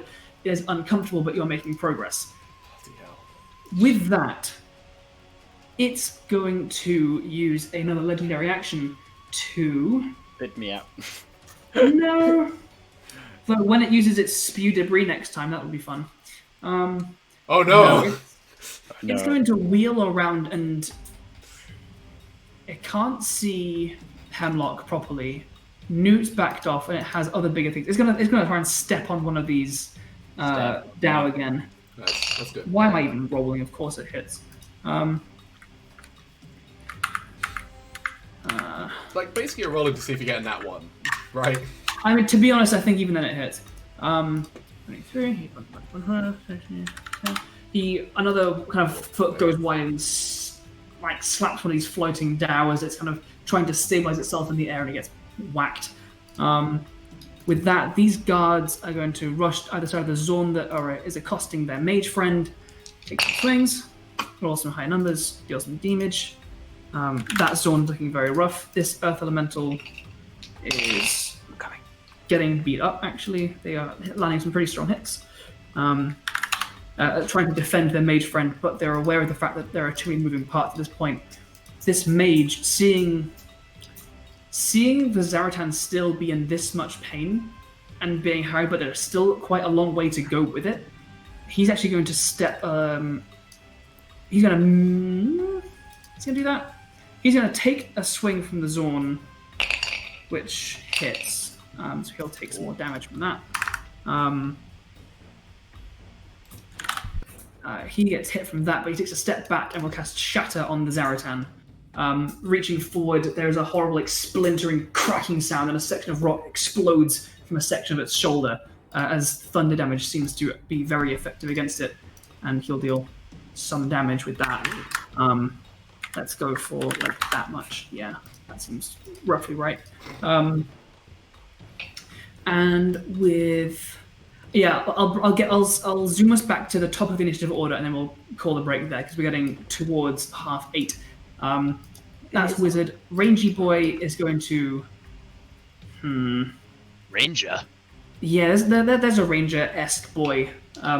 I'm not the one with all the dinosaurs. He's got all the lizard boys. It's a ranger with his velociraptor. It's Jurassic Park, but if there was a ranger in it. It's Chris Pratt. I mean, I think you're in Jurassic World, Alex, actually.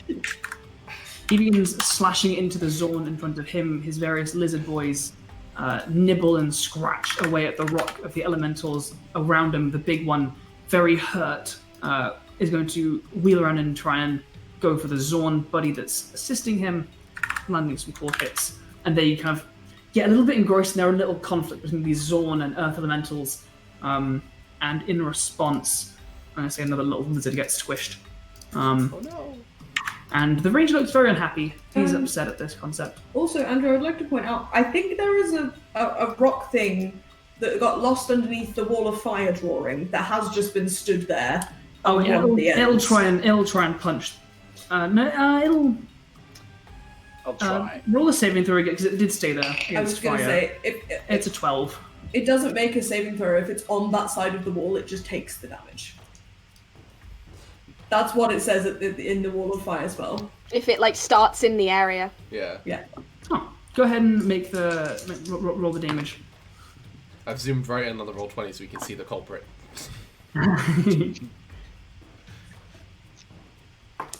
Sorry, was my fire drawing too good? It was far too good. 25 damage. Ah, nice. The flames burn and lick and crack the edges of the rock. That'll be from this last because I forgot about. Maybe he'll rush over towards this other guard. So yeah, I was pointing out in case you wanted to move. Yes, because I think he's just been standing there. It is the Zaratan. The earth elemental just becomes slightly more metamorphic. Yeah. Is the Zaratan's go? He's the last initiative order, so I will. You know what? I'll actually save the Zaratan's turn till when we come back. Yeah. We are going to go away for a quick half-hour break to get ourselves some drinks, get some snacks, and gather ourselves for this. Thank you so much for coming and hanging out with us, playing some D&D, and joining us for this story. So, go and take care of yourselves, get yourselves a drink if you need it, some snacks if you want them, and be back here in half an hour while we pick up with this and see if the Soulguard can get the heart of Zaratan and move onwards with their journey. This is also the last half an hour to enter the giveaway, so if you haven't done that yet, go to our Twitter. We will be announcing the winners when we come back. Closes at 9 p.m. GMT. Go if you haven't already. Do it. Last chance. At Chasing Tails RPG on Twitter. It is our pinned tweet. It's so easy. There is a link in the Discord chat right now. Just go do it. Yeah. Just go do it. It's free stuff. Alrighty, you go do that. Don't forget to follow us and make sure you are still here for future giveaways and future shows and things. That's where you should be to get all that info. For now, go take that break. We'll be back here in half an hour, and we'll see you guys soon. Alrighty. Bye. Catch you soon. Bye. And we are live. Bye. Hello, everybody. Welcome back, everybody. Now, we've got some things to get to. Number one, this is Zaratan about to take its turn and begin smashing, and its heart is required. But before that... That's not number one. Meg, no. In my heart. Zaratan is point one, but point A, which everyone knows comes before one, is the winners of our giveaway. 0.95. Hey, if you're about to read out a name, you'd better make sure that you're well hydrated. You don't want to have a hoarse voice for reading out that name. Thank you very much, Tal. Nice. Oh, nice. So, some good I am going to do them in order of the third place prize, second place, and the first place. So our third place prize is a lovely, like tiger skin looking dice bag from the Cognitive Merchant. It has lovely blue threading accessories and a lovely big cap pendant on the front of it. Meg, remind me, how many dice sets can be held in a Cognitive Merchant dice bag? You can fit approximately 15 sets of 7 dice sets. Oh my goodness! Wow. I actually have 20 sets of dice that I fit in this bad boy, so it can do a stretch. So I'm going to move on over to my random name picker. Here we go. Here we go. Drum roll. Oh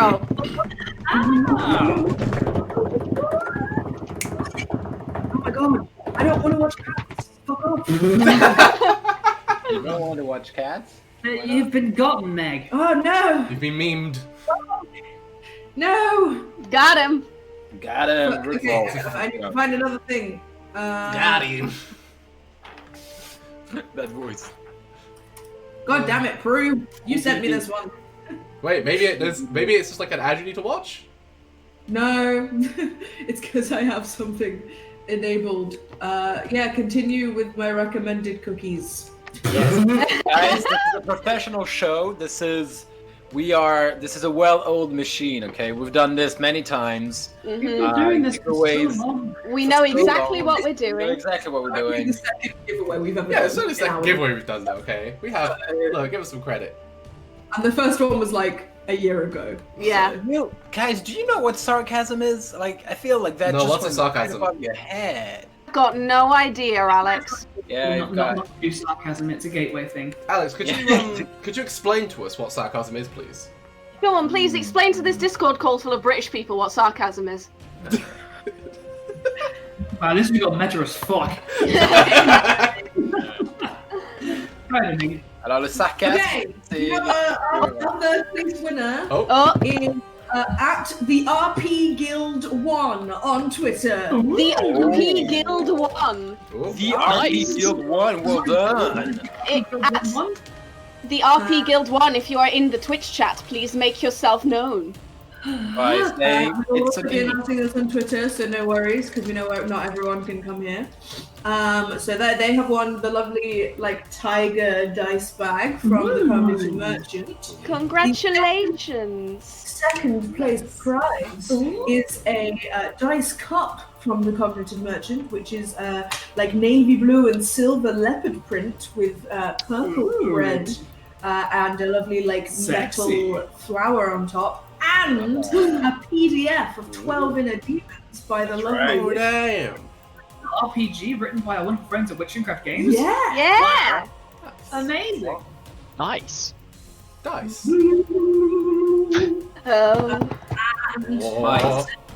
Name is Dad Undercover. Dad Undercover! That's undercover. I feel like it's actually a baby undercover. Like it's just a baby on. It's a baby pretending to be a dad. Exactly, but on Twitter. This time an adult. So you have won a lovely dice cup and a PDF of 12 Inner Demons. Now, the first place prize. It's a good one. It's a good one. Physical book of the 12 Inner Demons RPG by Witchcraft. Oh, Hardcover. Front cover artwork. Ah. It is a dice cup from the Cognitive Merchant in a lovely blue and turquoise colour scheme. Turquoise. And a dice bag from the Cognitive Merchant. Oh my god!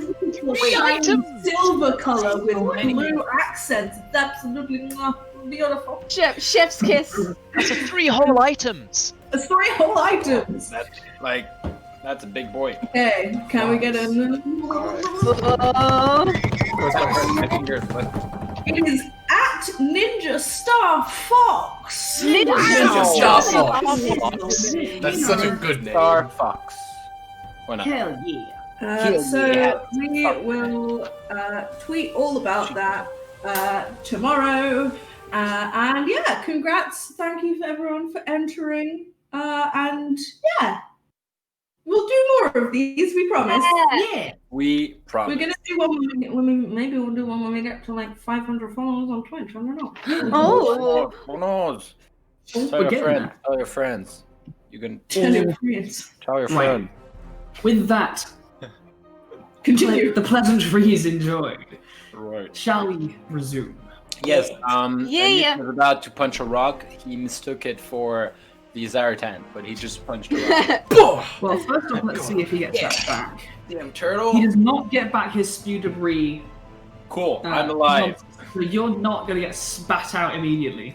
It is, however, going to think about its current threats, which for now still do remain the group of Dao slamming at it in the side. So it's going to do 1 and a 2, which both hit onto the half in front of his face. 1 bite, 1 stomp. I'll just do average damage because there's a bunch of them. And one of the Dao gets fucking flattened into the floor, and there's a poof of dust, and a fine blue and red robe gets just sent scattering across the floor as the Dao within is sent into scattered pieces. I guess you could say that they're Dowing out. Never mind Dowdy Ching, he just got Dowdy jumped. The Dao is going to reel around, pulling away from the flames, even though the flames are not currently burning its own rock. I was going to say flesh, no. Hide, also no. And it's going to use itself as a weapon, and it's going to stride over into the same space as the lizards and elementals, all the way to the Ranger Boy themselves. Oh boy. Hemlock, you get quite close to its air intake. I don't think it breathes, but I feel like air does get sucked in and out as it kind of inhales rock to do its stuff. So I'm gonna say in your wispy form, you get kind of whisked along. Yeah! Whoa. So you're kind of nearby. Wait, are we in the same spot? Does Ashura just suddenly be like, why is it? You feel the whole space around you like shifting and grinding. There's a horrible, and you begin to worry if this story is beginning to close in on you, and does get tight. But those various creatures are all going to make saves to avoid being stepped on as it just enters their space. And they all do kind of badly. That dude's going to get knocked down to like half, but he's underneath it. The Mephit can fly out the way, so he's fine. Rock dude, he's going to take a bunch. Let's just dodge that. Big lizard gets finished off. He's now dead. This earth dude just slips into the floor. He can slip into the floor. Ranger boy, however, he's going to take a bunch. As the Zaratan goes stepping on and crushing a number of these foe across the field. With that, Markos, as you hide behind this rock, loose these arrows that seem to be plinking and shattering off of its stone hide. It is your turn. What would you like to do?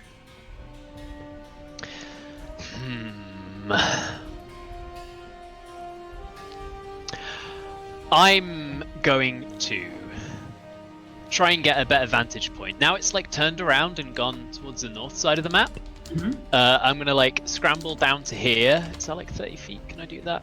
Yeah. And bonus action, hide behind this rock. Okay. Hopefully it's a better rock. Yeah, it's a 25 stealth. 25, you feel relatively confident that in this chaotic fray you are not being tracked by anyone's avid gaze. And I'm gonna shoot him. Go for it. Do me and Ashura count as being in melee, like being in melee with this creature, having it engaged? Yeah. You're within 5 feet of it. So your first shot is at advantage. Sweet. Within 5 I mean, these are not sharpshooter. Yeah. So the first one is a 29. 21 hits. 29 hits.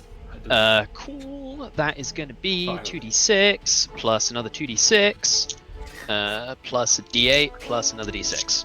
I'm assuming it's taken damage. It has taken plenty, yes. It's being slugged on by many foes on many corners. Literally none of them touch 8, 12, 16, 26, 31 points of piercing and force damage on the first one. Oof. Hell yeah.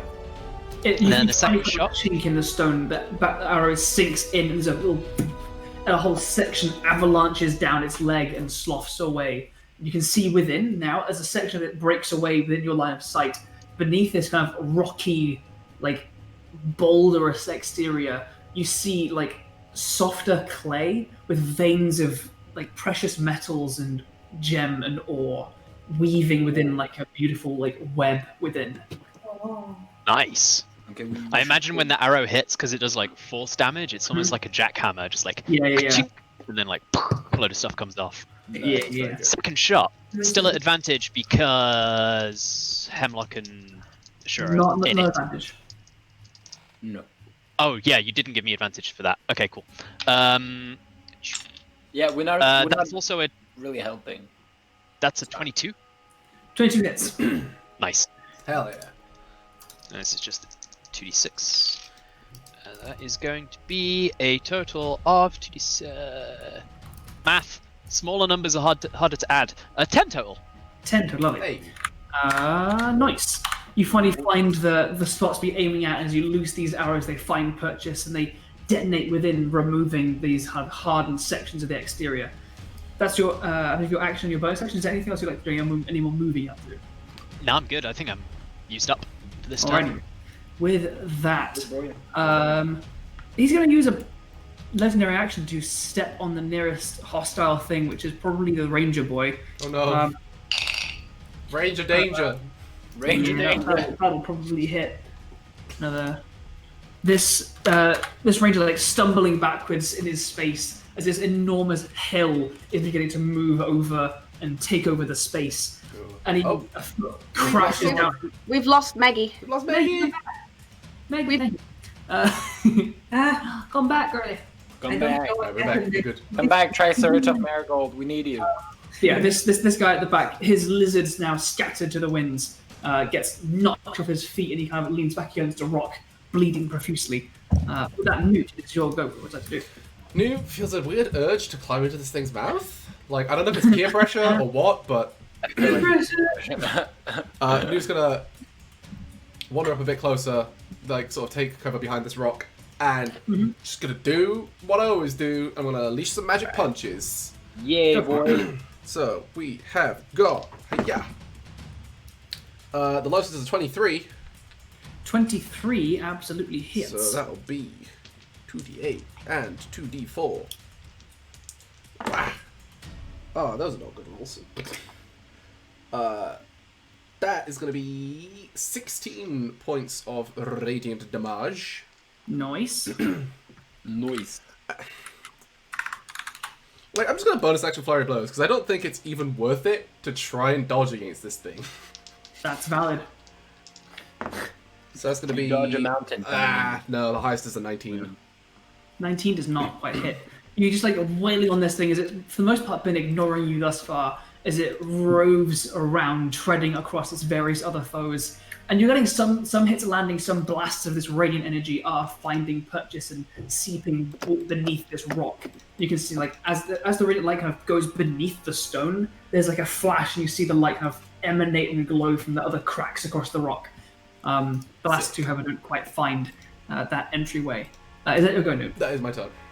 All right, with that Hemlock in gaseous form, you found yourself swirled and moved around as it has pushed through this space. It is your turn. What would you like to do? 10-foot movement, 10-foot dash. Into it. You find yourself pretty much alongside Ashura. You're like Ashura. You get that familiar scent, that sweetness that you associate and know of Hemlock's aura around you. And as you kind of open your eyes in this dark, cramped space, you can see very faint dust-like spores circling around you. Wait, am I breathing you? Oh my god. You get telepathically in your head. You're just like, please be careful. This can hurt you a lot more than it can hurt me, Ashura. If you die in here... Wait, am I breathing you die right in real now? life. You die in real life. No. You die in real life. This is not a game. If you die in here, there is a distant entity called Rowan who will get on a plane and fly to Paris. And smack you. Alright, I'll be careful, but okay. Alright. Thanks. That's my turn, I think. Alrighty. These are the two Dao. Down, down. They going down in an earlier round. Sugar, they're going down. Sugar, they're going down swinging. Seeing this thing's now taking on a bunch of you guys, but seeing that you all are posing a bit of a threat, they're actually going to dash towards you. They can't quite get to you. But like, the safest place right now is in the throat. Yeah, they can't quite get to you. They don't have a 30-foot flight speed, but they will use that trying to get towards you. Nuts. Zaratan will use its another legendary action to step on his reindeer again. Yeah, step on Like, you it. find, like, pushed up against the rock, his various animal companions, these lizards that have been, like, fighting ferociously by his side, scattered and splashed against the rock. He finally meets the same fate as this massive stone rears up and twists and wipes him off. Like wiping, like you know when you see a wiping shit off of a shoe. To be honest, it's a little bit rough. As this sentient person with friends and family just gets turned into a smear on the rock. He came here. Competition. It was a conscious decision. Not anymore. Willow, it is your turn. Willow is going to take his action to dodge and hide behind the rock. Good rabbit. Marigold is going to see these down and be like, okay, and is going to make a run towards this one. Go for it. He's like swooping down towards you, a bit large pickaxe in hand. Cool. I'm going to make my gore attack. Go for Hell it. yeah. Because I still haven't used that from Grebo. Hell yeah. Nice. Yeah. Ah. Oh. Oh! I may have rolled 2 2s. Oh no. Which makes that an 11. 11 does not hit, I'm afraid. Yeah. It slows down and rears back. Its dust kind of flies into your eyes as you lower and charge, and you kind of lose sight of it for a moment. You don't quite manage to land those horns towards its body. Oh. I can't do anything else.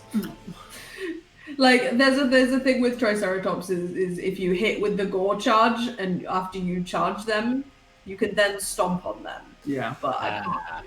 Alrighty.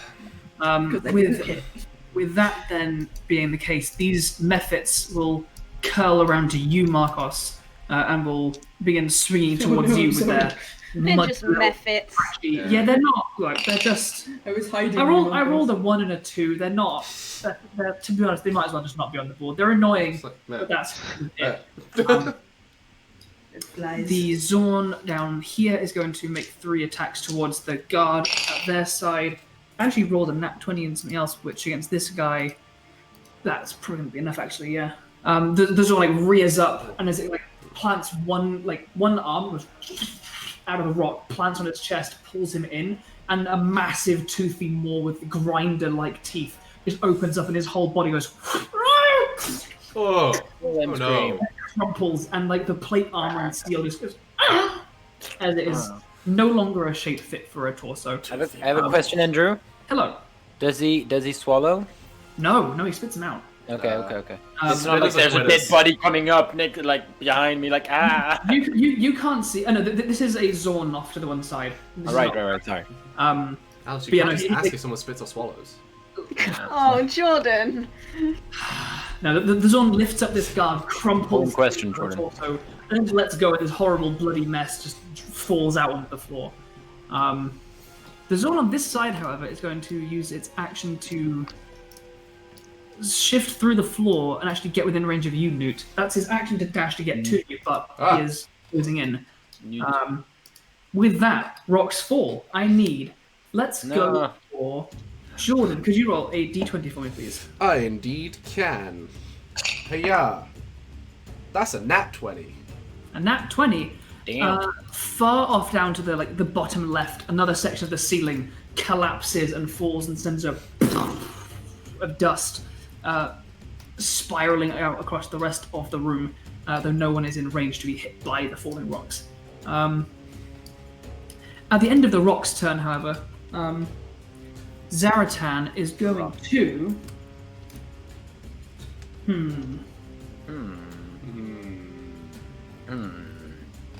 We're all thinking about the same thing, right, Andrew?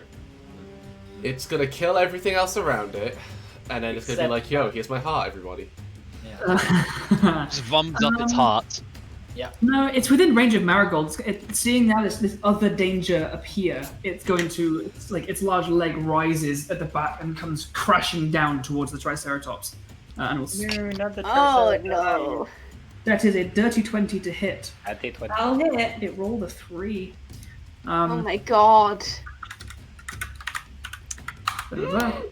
Triceratops Marigold, you take 31 points of bludgeoning damage as this large foot slams into the hindquarters, and you manage to skip out of the way before the majority of it crushes into the ground. 31 damage. But it's uncomfy.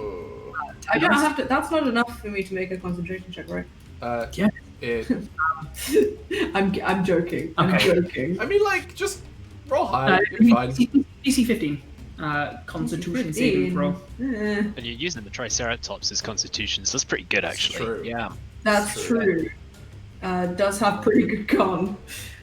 Polymorph's good, man. That's a nat 20 plus 3. So 23. Well, the wall of fire is gone. That's fair. Triceratops' form is secured. With that, Ashura. Yep. Trapped within its mouth. It is a unpleasant place to be. At the start of your turn, you will take... Tell me. If you die, you die. Take 27 points of piercing damage. If I have to drop gaseous form to heal you, boy. Good. If I have to drop Triceratops form to heal you. Okay. It is your turn. What would you like to do? Quick question, Andrew. Do I see, in front of me, in like a larger space. Make a perception check for me. Perception check. That's 23. 11 plus 12. Yeah, it's difficult because the space directly in front of you is still this narrowing gullet, but you can see as it flexes and moves, there's actually a source of light within. As you glimpse as it flexes and moves, it does seem that there is a chamber in the center of this creature, not hewn. There is no it's not like a man-made chamber, but there is a cavern within. And you catch glimpses, and with that high roll, I'll say you see there's in the center a massive, thick stalagmite rises, meeting a stalactite which descends from the top. And in the center, there is a solid, roiling, twisting mass of just gem. Of green and blues and reds. That's our boy! And it is just shifting. And you can see the stalactite itself, the largest rocks that join to this thing, have veins of this gemstone. And you see gold and silver and platinum veins running throughout this chamber, coming to this point. And you can actually see it's kind of like a blender. You can see rock and shards of crystal spinning around within this space. It's like you turn on a vacuum cleaner and vacuumed up some just sharp rocks. And it's in the center of this chamber. Cool, great. Now he doesn't want to go in. Cool. How far is it? How far is the entrance? You've already teleported in and then moved 15 feet closer in. I'll say this is you could use up the 50 feet movement and you'd get to the inside of this chamber. The chamber itself is maybe 15 feet across. It's not a massive chamber inside. With my passive perception, am I able to see this as well? I've said that you're in the same place as Ashura, so I think you're in the same position to see that. With your high passive, yeah. Thank you. Yeah, the both of us. It doesn't add much to be but you don't though. Yeah, exactly. Okay, cool. I'll just move 15 feet to get into the chamber. You get to this other side, and the chamber is maybe 20 diameter. With this large thing in the center. The actual gem in the center, you can see, is about 4 feet across. It is this massive, great big chunk of gem and stone. If it's more than if it's more than 300 pounds, I can't do much. I can telepathically say to you, I think I can shatter it if you can get us out. Yeah, I can get us out. Okay, that's what I telepathically pass that on to you. Then you have moved. Sure, I have my action. I'll still try to do something because I'm here. So I will cast.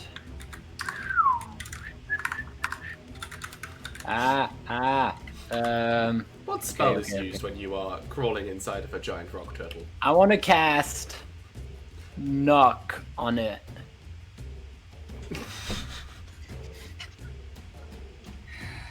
Can you explain to me what your thought process is with selecting knock as the spell you want to cast on this thing? Okay, so can I explain what? I didn't really. Okay, should I explain how I cast it? No, it's why are you casting it? What are you attempting to achieve? My attempt is, so it's usually, knock is usually to open something, right? But this time... a container or door, yes. Yes. A chest, a set of manacles, a padlock, any others that contain okay, yeah. You can use knock to open chests. Right. You're gonna open the chest. You can make things that are barred or that are locked or stuck or barred. You can just make them not be. I feel like this heart is locked. I will say before you cast anything, you understand that spell is for constructed things designed to be opened and closed. Yep. You can't twist the wording to be I unlock his arm from his torso and use a second level spell to just cut someone's arm off. Fair enough. I'll go and hit the stalagmite with my sword and try to get some oh my god. Bits off. Oh, Habibi. Okay. So you're running up and making an attack. Yep. What else can I do? Alrighty. As you run in, I need you to make a dexterity saving throw. Yep, as there's you move. shards everywhere. That's an 18 plus... 18 plus 8, so 26. 26, okay, you'll take half of this. Yep. What did you want me to do, Jordan? I had to try. 8 points of slashing damage as you push through. And you get like cut up and slashed as these crystals are going past you, but you seem to avoid the majority of it. Go ahead and roll an attack against the Zaratan's heart. 28. Yeah, that'll hit the crystalline mass. Are you aiming for like the bottom part, the top part? Yeah, I'm trying to hit the bottom part and just like chip out. Okay. Go ahead and roll your damage. Yeah, cool. That's a D10 plus a D8. Okay, cool. 5, 8. That's 13 plus 6. That's 19 damage. 19 damage, alrighty. You push through this whirlwind of shards of rock. You push up close to it, you swing your blade and it against the stone. A chunk of it falls off to one side and is getting picked up by the swirling wind and joins the swirling shards and massive, like, spinning blades that fill this chamber. Cool. Guys, that interaction is just proof that having himbos for friends has so many rewards. I'm only a himbo when I play Ashura. Thank you very much, Maggie. Oh my god. Alrighty, the guard down at the bottom is still fighting this earth elemental and needs to keep doing so because it's still a problem. One of those will hit, so it'll take some damage. The mage, however, seeing that you and your group are beginning to make progress here, he needs to not get left behind, and so what he's going to do is he's going to cast Shatter on the Earth Elemental and Zorn that are next to him. So they'll make some vague die throws that they roll pretty good. So they'll take... the Zorn's already very low, so the Zorn crumbles into dust. The Earth Elemental takes some damage as the mage kind of wheels around and crunches and the air itself begins to... and the rock folds and buckles with that force. The Earth Elementals, however, will now go smashing against the guard themselves. Also rolls fairly well, so this guard will take a good couple licks of damage. What are you choking away at, Maggie? I'm choking at the fact that Jordan has been being a dick. Jordan's been a dick. Got a blocked nose? Don't worry, I have knock.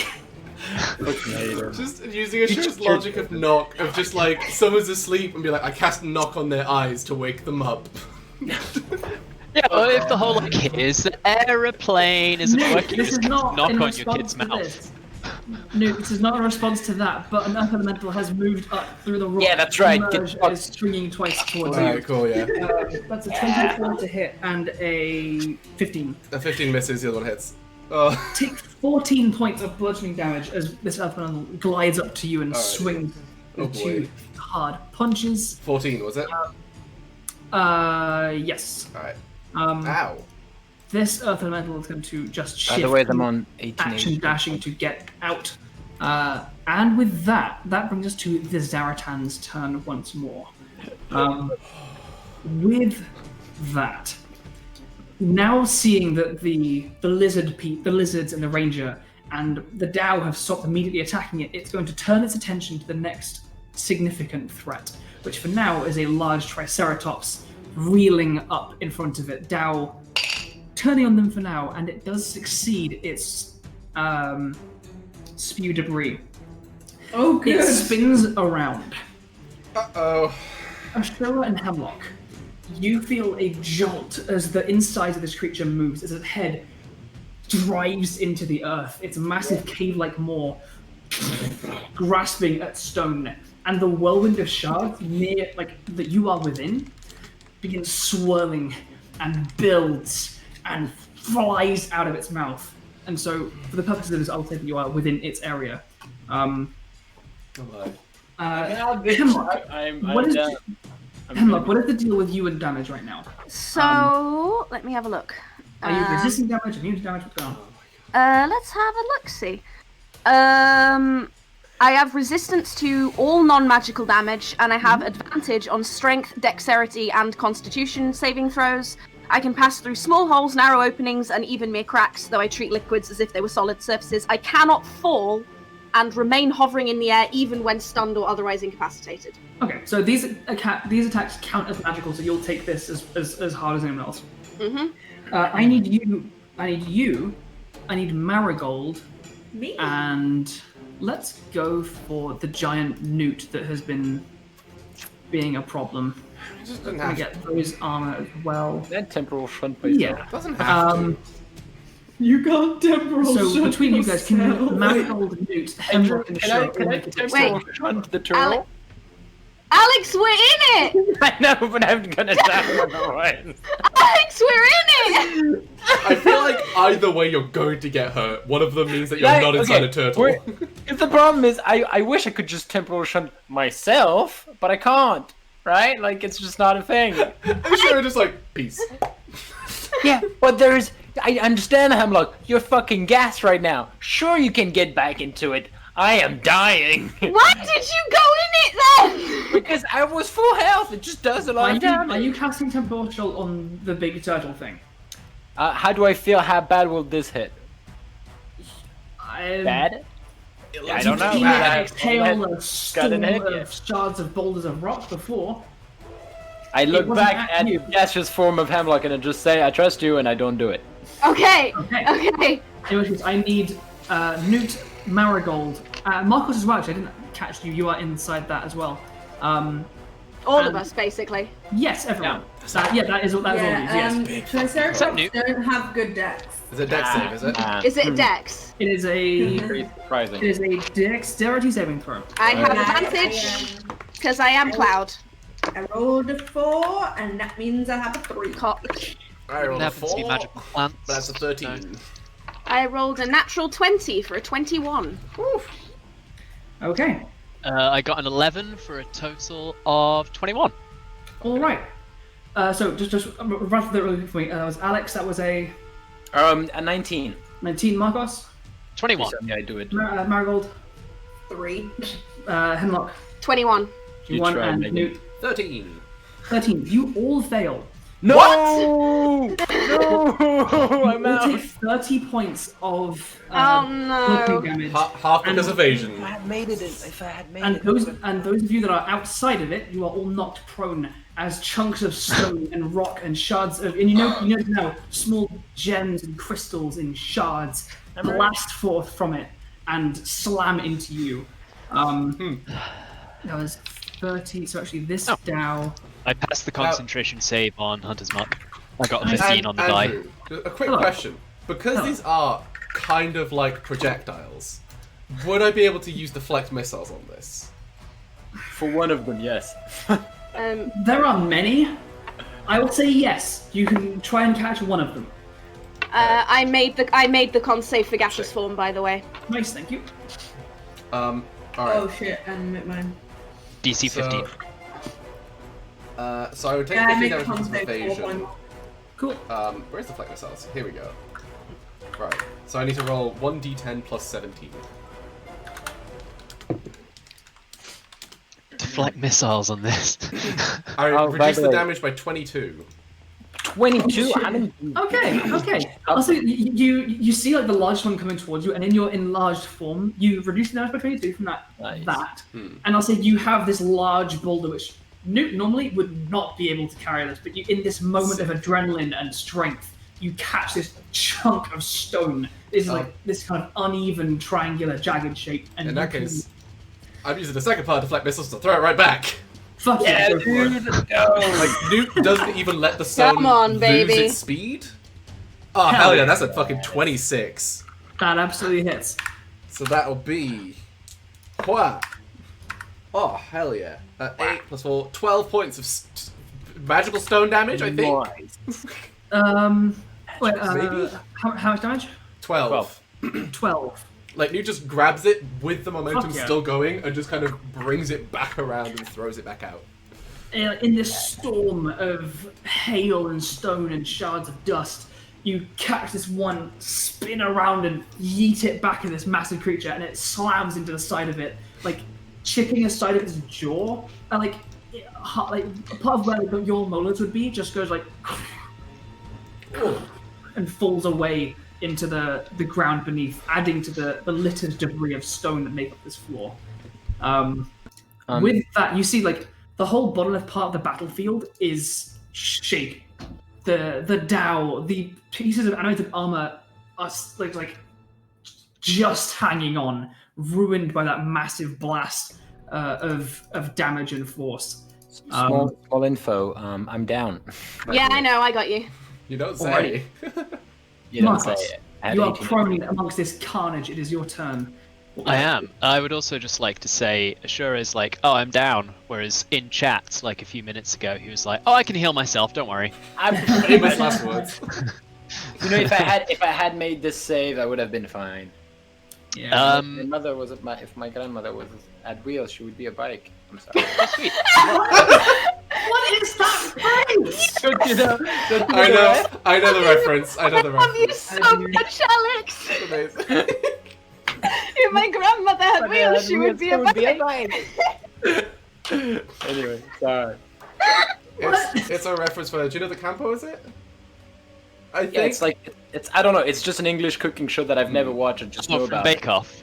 No. It's like an Italian guy It's a guy on like Good Morning or one of those shows cooking something, and one of the presenters, like they were cooking some kind of pasta dish, and one of the presenters was like, "Oh, if you add chicken, then this could just effectively be like a pasta arrabbiata." And he's like, "Yeah, and if my grandmother had wheels, she would be a bike." the Italian guy is just like so frustrated from it. Yeah, and if my grandmother had wheels, she would be a bike. Like, it's basically this, right? Anyways. I'm gonna continue my effective strat of be stealth, shoot big boy. So I'm gonna keep like zigzagging between these rocks. I'm gonna go over here and be like stealth.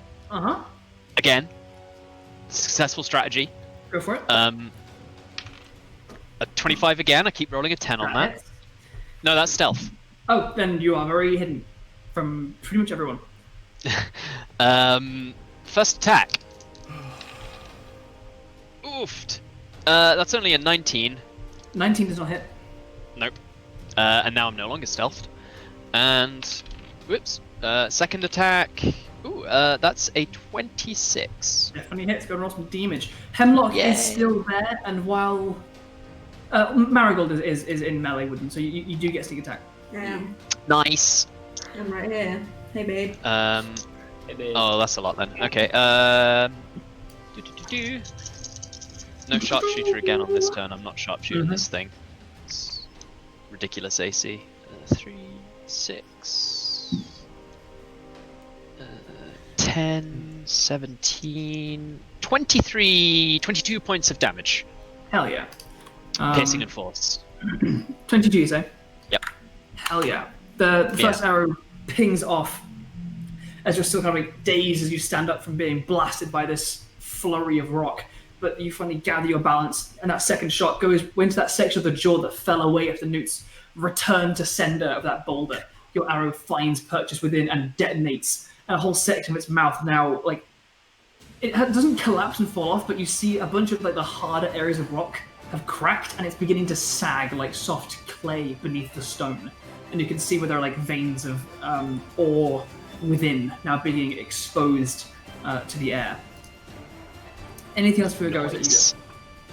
I think I'm good. Alrighty. With that, Nute, it is your turn. These earth elementals are gliding up towards you, beginning to get between you and the Zaratan. What would you like to do? I think Nute is just going to ignore the earth elementals and going to throw 2 more punches at the Zaratan. Go for it. So that is distraction. a 19 and a 20. Neither of us hit, I'm afraid. And then bonus action to dodge using a key point. Because I ain't taking that fucking risk. Yes. You back off with these. Also half movement stand up. Perfect. All right. With these 3 elementals, the Zorn and these 2 earth elementals rising up before you, you're a little bit too distracted as your line of sight is being blocked by these menacing creatures of shifting, roiling earth, which, while much smaller than this massive island of rock, are still definitely a threat in their own right. With that, Hemlock, You see Ashura as this massive whirlwind blasts past you. Ashura falls to the ground. Yes. I'm going to drop gaseous form, and as an action, I'm going to go over to Ashura and I'm going to cast Cure Wounds at 4th level. Okay. That's a good roll. 14, 20, 27. No, Oh, shit, yes. 32 points of healing. So yeah, I will float. Yeah, like drop gaseous form. Get like I think I was about 15 feet away, so I'll run 15 feet to Ashura, get him up, and then I'm gonna look at this heart, and I'm gonna reach into my bag, and I'm going to pull out the potion of max damage that Hope gave me, and I'm gonna down it. Oh yes, as a bonus action. I love that. It's like Ashura, as you come to, there is this alien sight. Like you are in this moving chamber. The rocks actually that were spinning have now gone. It seems that swirling whirlwind of shards of rock was the charging up of that massive spewing breath. And so for now, the chamber is quiet as far as that rotating wind. But you're in this moving chamber with this like pillar of glowing gemstone. And then a mist begins to coalesce and take form into Hemlock, who leans down toward you. Drink this potion, and you see the blue that glows from the bracket fungus. And from beneath that, the shaggy inca mushroom. And from within and behind the massive obscuring mask of feathers that she has donned since the night before.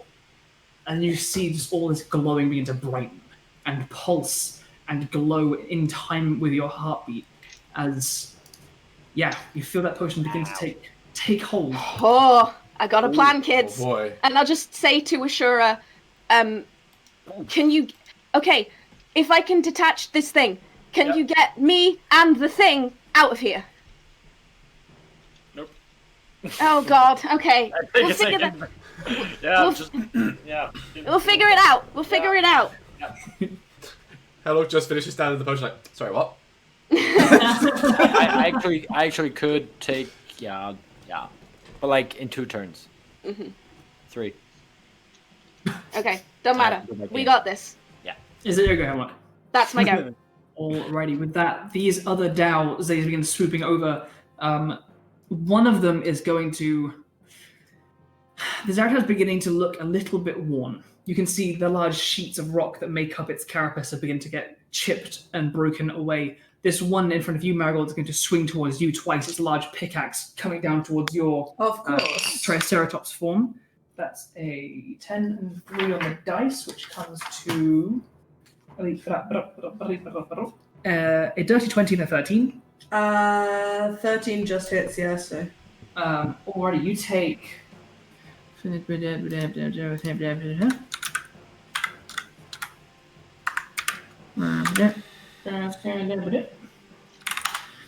36 points of bludgeoning damage as this piercing damage as this pickaxe sinks into the thick muscle and hide. I'm not a Triceratops anymore. Shrunk into small Marigold. Marismol. Marismol indeed. It's okay there, guys. I still have all of my Marigold hit points. Fine then. This now actually is going to see you and reaches forth and sees as Marigold drops, sees Nute still massive, Markos still rearing there at the back, reaches a hand out, utters something in primordial, and the rock itself beneath the ground begins to go and rise up. And he's going to cast a Wall of Stone. And it's going to drop that. Yeah, 60, cool. A large wall of rock rises up out of the ground, obscuring your line to this Zaratan. How high? Wait a minute. About 20 feet high. Okay. I think Jordan's had an idea, everyone. Jordan has a plan. Marigold, you're close enough. You actually hear this earth elemental Jinn call out dibs in primordial as he seals off the lines of sight. With that, Marigold, it is your turn along with Willow. Oh, fuck! It's my go. Okay. Do I have to see that? Yes, I do. Okay. I am going to Oh god. I don't know. I am gonna cast something. I know, I'm gonna run. Okay. I cast run. Over here. Okay. And then I'm gonna look towards these Dao, stood very nicely next to each other. Mhm. And I'm gonna be like, sorry, no dibs, in Primordial. And I'm gonna cast Fireball between the two of them. Fuck yes. Dex saves from these boys. Yep. From the top one, that's a 3. The bottom one, that's a 13. Neither of them make it, so they both take 8d6 fire damage. Damn. I'm gonna roll this in roll 20 because Yes, go for it.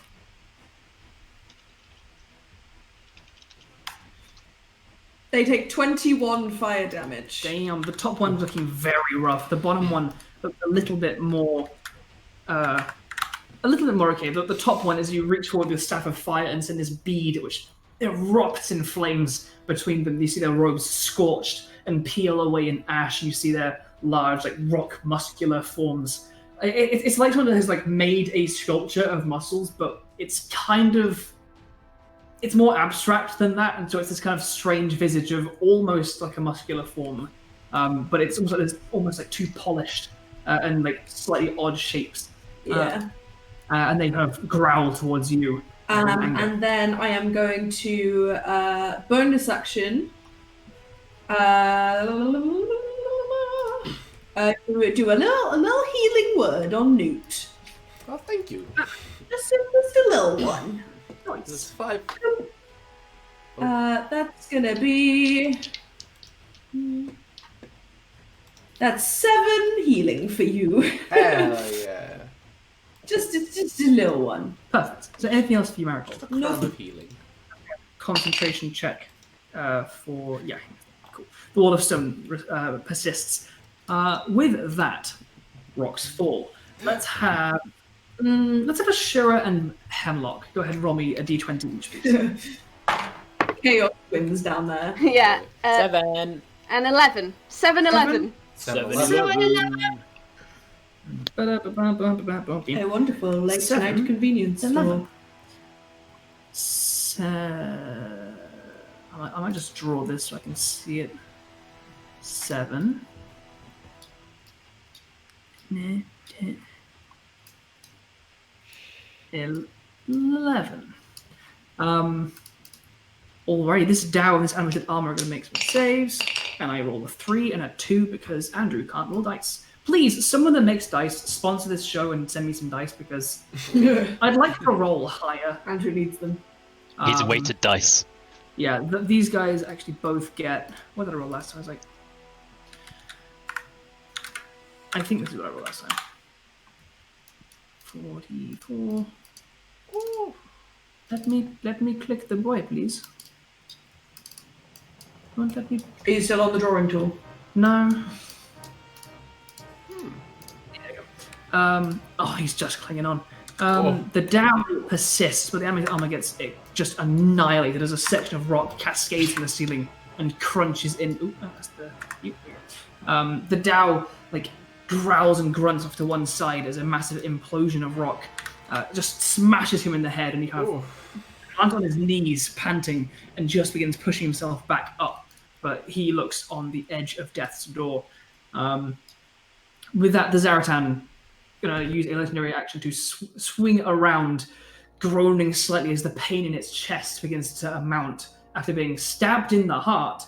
And will use a legendary action to step on the Dao, and he rolled a 3, so a 20, which hits. And yeah, this Dao gets utterly annihilated, just scattered into the rock, and it explodes into dust, and kind of it's like iron filings and gold dust just erupt from its exploded corpse. And with that, Ashura, it is your turn. You are conscious inside this space. What would you like to do? Okay. God, that was bad. Oh, diamonds. Shit. Question. Yeah, shit. That's right, for your wife. Andrew, the stalactite, how big, can you remind me how big it is? The actual heart? So it's kind of wide. When it comes to the little point, I think I described it as like 5 feet across. Right. I think you said 4 feet, because I went on Wolfram Alpha and calculated how much a 4-foot sphere of diamond would weigh. Yeah, and it's an absolute shitload. Yeah, it's not solid. It is like there are other materials in there. Right. We previously said like you could. Yeah. You're not gonna carry it by yourself. No. Not a fucking chance. If you were to grab hold of it and do something like plane shift, you could take it with you. Wild shape is difficult because that's I think that you can carry. It doesn't say anything about carrying it. It just says your possessions. Your possessions. If I can break it off, does it count as a possession? I would break Earth. I would say like your house is your possession, but I don't think if you hold on to it in wild shape, it's gonna melt into your form. Unless you wild shape into a snail. Off the ground. Also, to be fair, I know this probably won't count for anything, but to be fair, you did let me wild shape holding the book that we got out of the crystal cave. You did but I was just because that wasn't particularly a possession. It was a thing that you could carry. It was that's fair. In your possession. Okay. No, it doesn't have to be your property. It has to be something you can possess, as in. Yeah, it's your equipment. It just says your equipment. I feel you can't claim something as like your possession if you can't carry it. Tell that to landlords. If you bought a cart and were like, I'm gonna take it with me, wild shape, I don't think that works like that. Fair. I feel like if you can't carry a TV out of a store and you can't steal it, then it's not yours.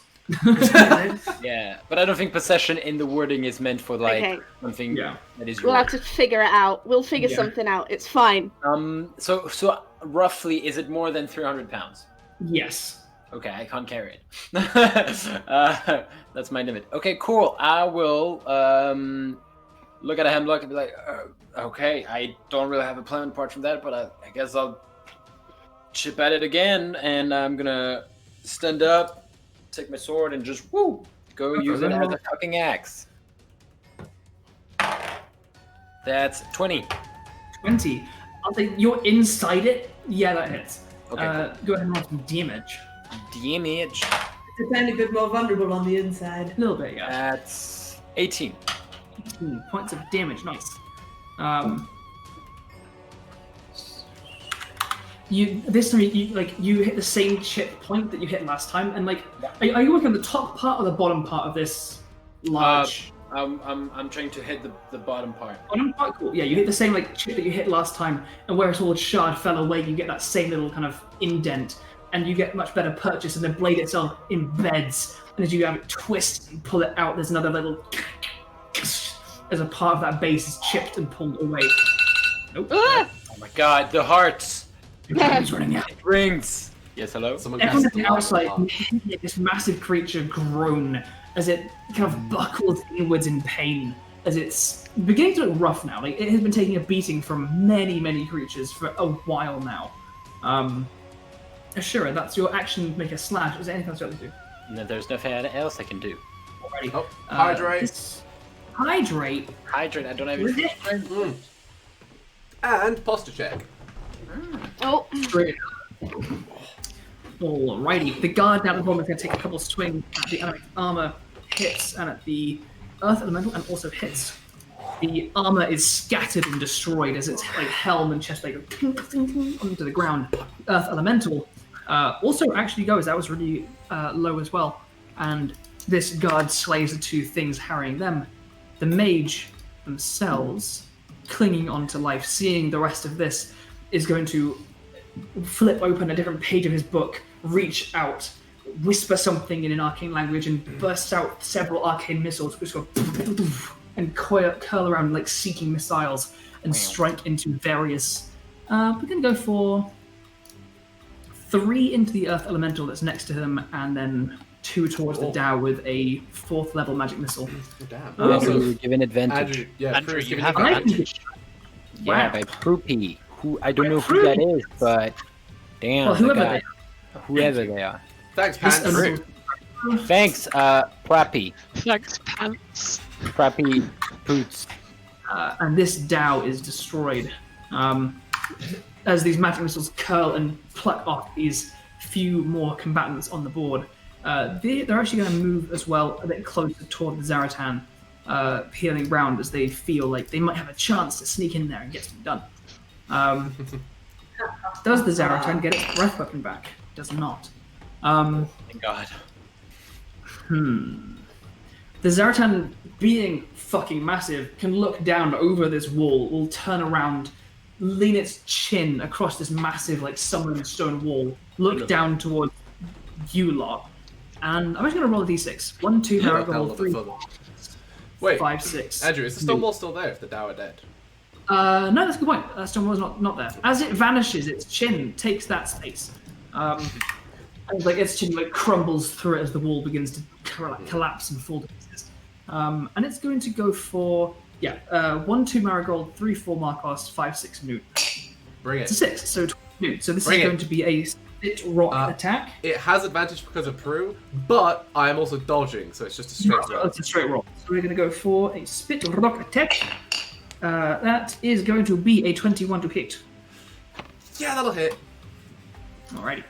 Wait, is Spit Rock a ranged attack? It is. Interesting. Do it, baby. Excuse me while I deflect some missiles. It's gonna hurt, and I can't reduce it all the way, but I will at least reduce some of this damage. Plus 17. You can't throw it back. Oof. Okay, so I reduced the damage by 20. Yes, so you're going to take 19 points of bludgeoning damage as it bites into the ground and part of this stone wall gets collected in its mouth, and it just sends it flying and it scatters towards you. You block a good chunk of it, but a number of it needs to like crack the funny bone of your elbow. You're like, fuck, as it stings. Fucking hurts. What a specific pain to say that someone has in a D&D game. With your funny bone, getting hit with your funny bone hurts, dude. Like, yeah. So specific. Not funny. It's not.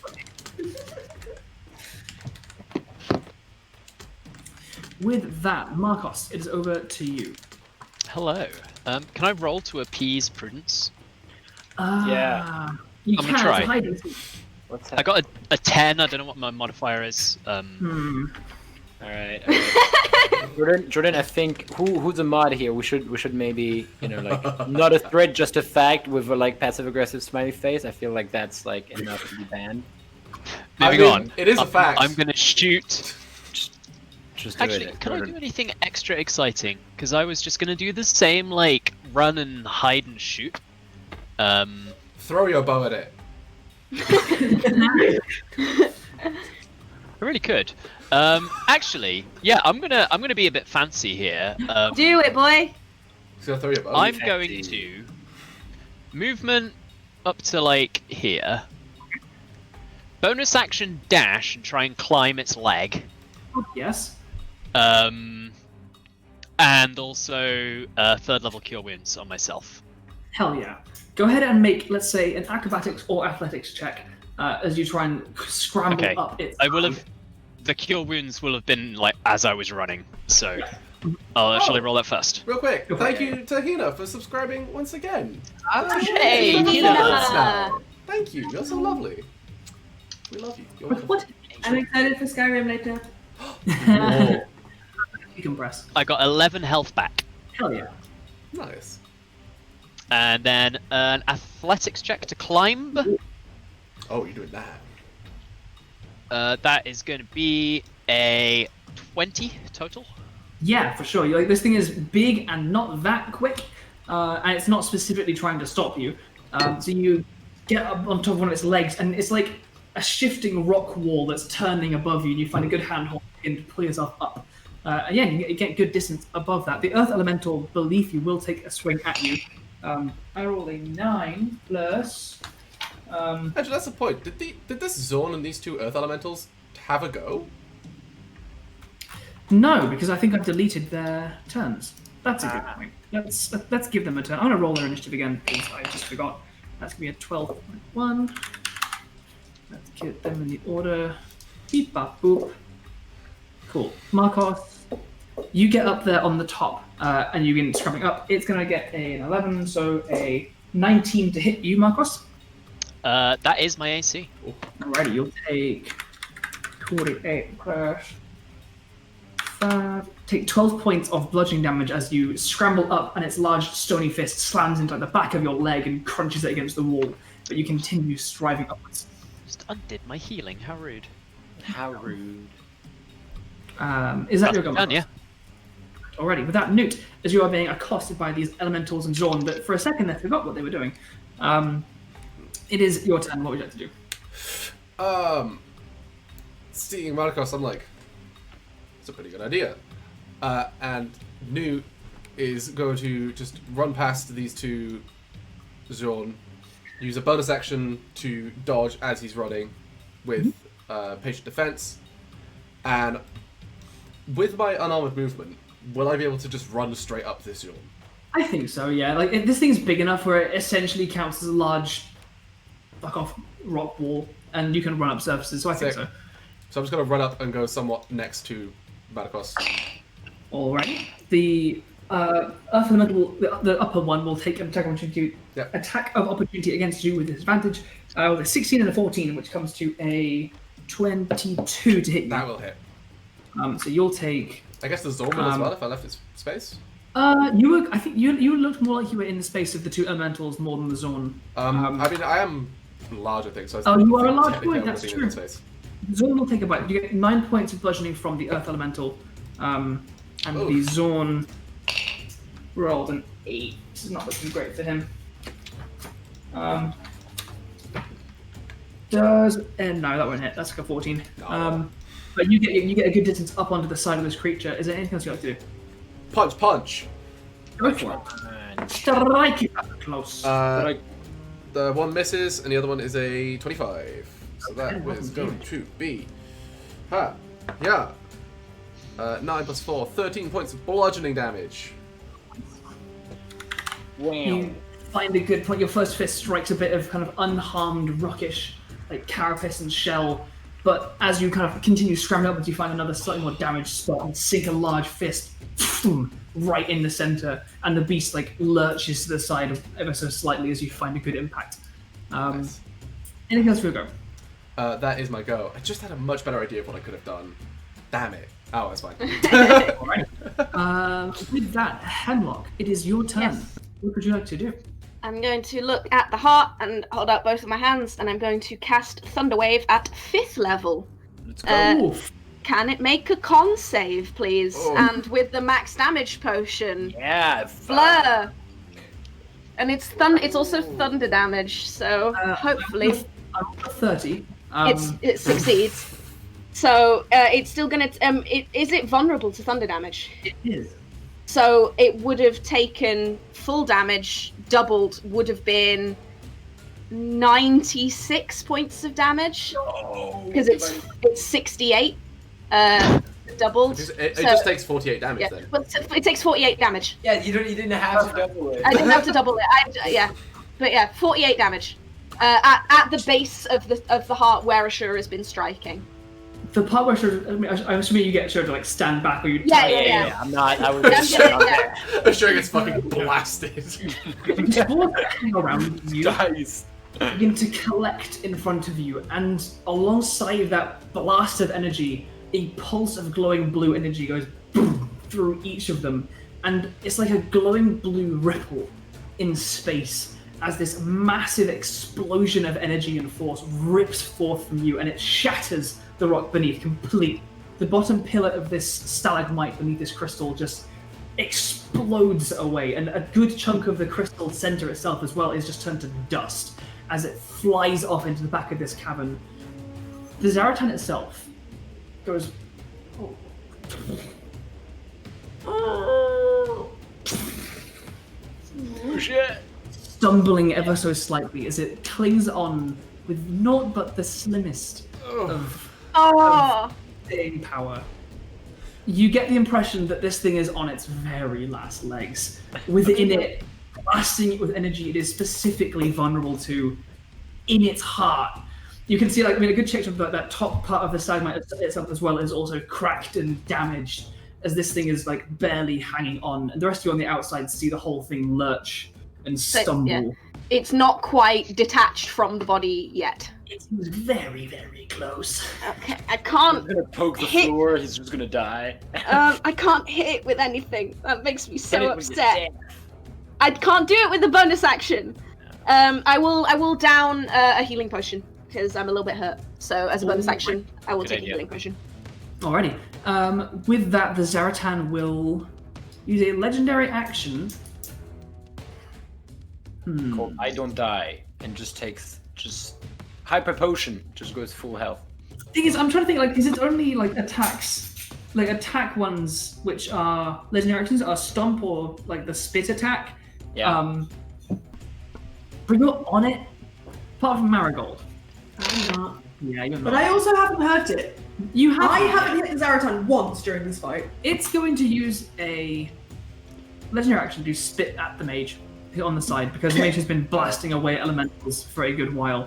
And it adds like 1 billion. And he's on like nothing. So yeah, the mage is like magic missiles and blasts away a number of elementals and Zorn that are standing in his way as he begins to try and take advantage of the wall of stone to sweep in and take his prize in the last dying moments of this fight. And then a massive shot of rock goes, uh-oh. And the mage armor around him splinters with a flash of golden light, and he gets turned into a little smear along the floor. Oh boy.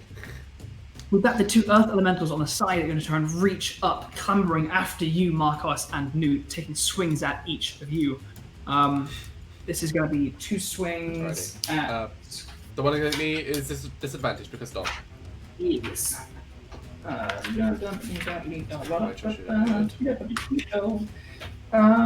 2 slams against Nute with disadvantage.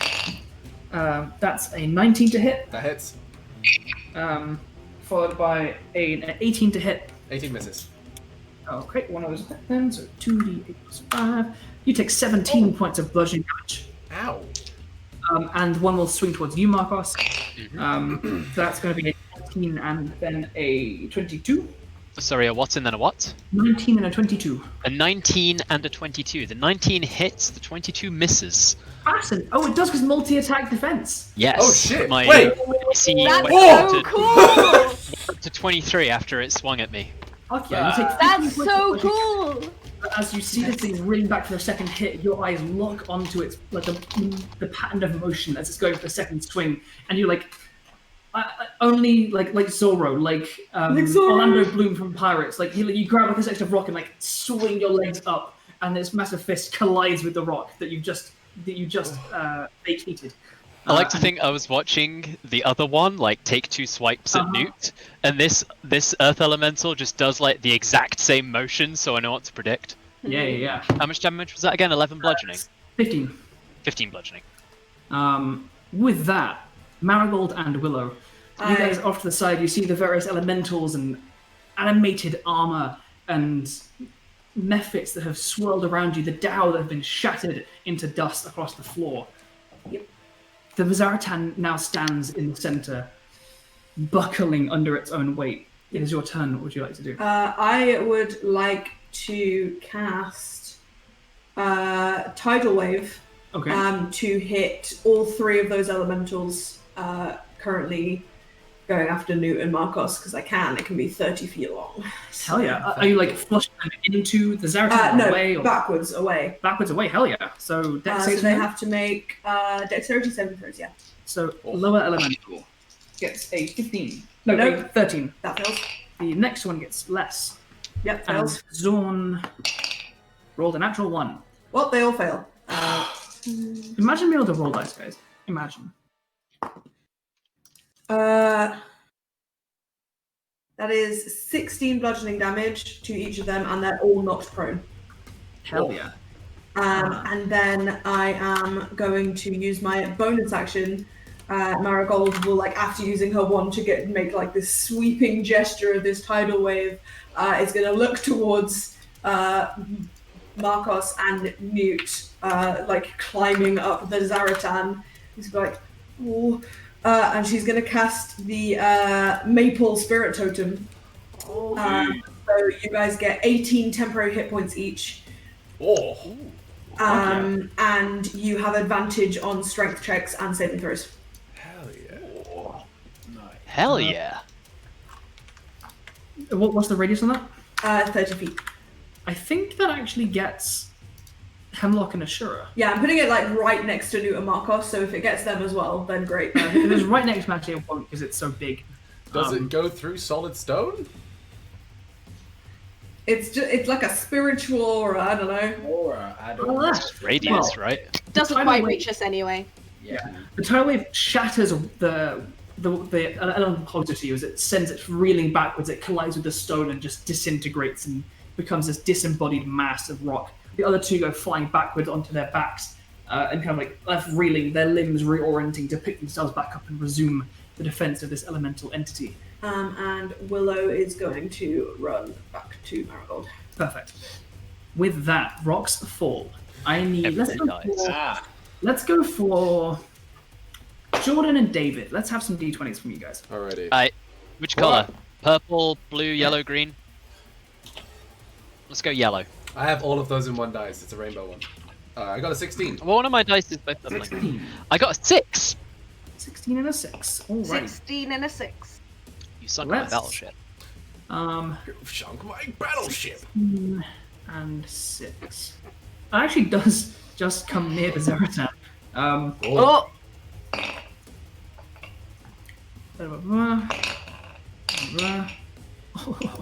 A section of the ceiling collapses and collides with one of its legs up on the joint of it, and it cracks away a section of it, and it takes another step to one side. It's looking very unhappy, guys. I can imagine.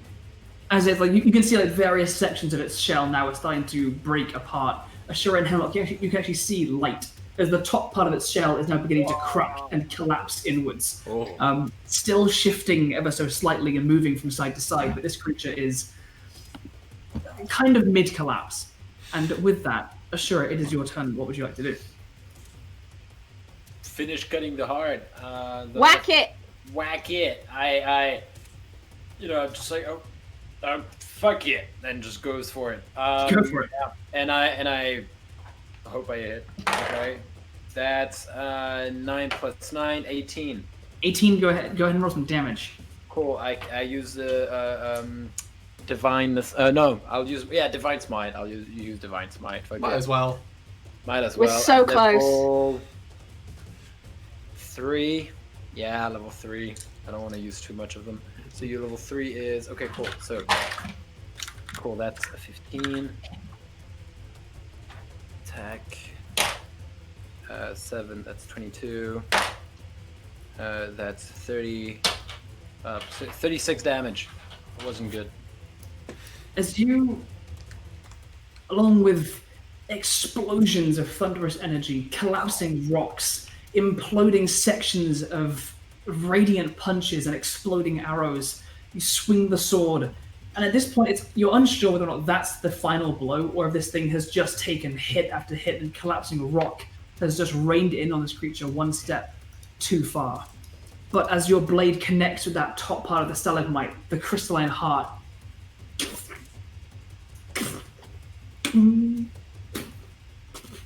onto the ground in the center of this chamber. Okay. Alright. Okay.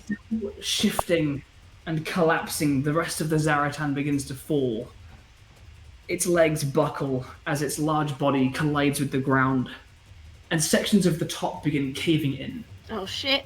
The rest of you around, Markos and Nute, as you're climbing up it, you can see the top of this creature, this kind of jutting, jagged, pinnacle of rock, begins to cave in. You can see a glowing from within of this multicolored gem that is in its center. Anything else for your turn, Ashura? How bad is it? Is the ceiling breaking? Quite. Okay. Somewhat. My second question is, I don't know where how far Nute and Markos are, right? Okay, cool. I'll just go next to Hemlock and be like, Right. We need to leave. Yeah. Or maybe we can come back to the heart maybe later. I'm gonna send out, if I can, as a free action, telepathically to the other three. We've detached the heart. Ah! And that's what you can. What's the range on it? 120 feet.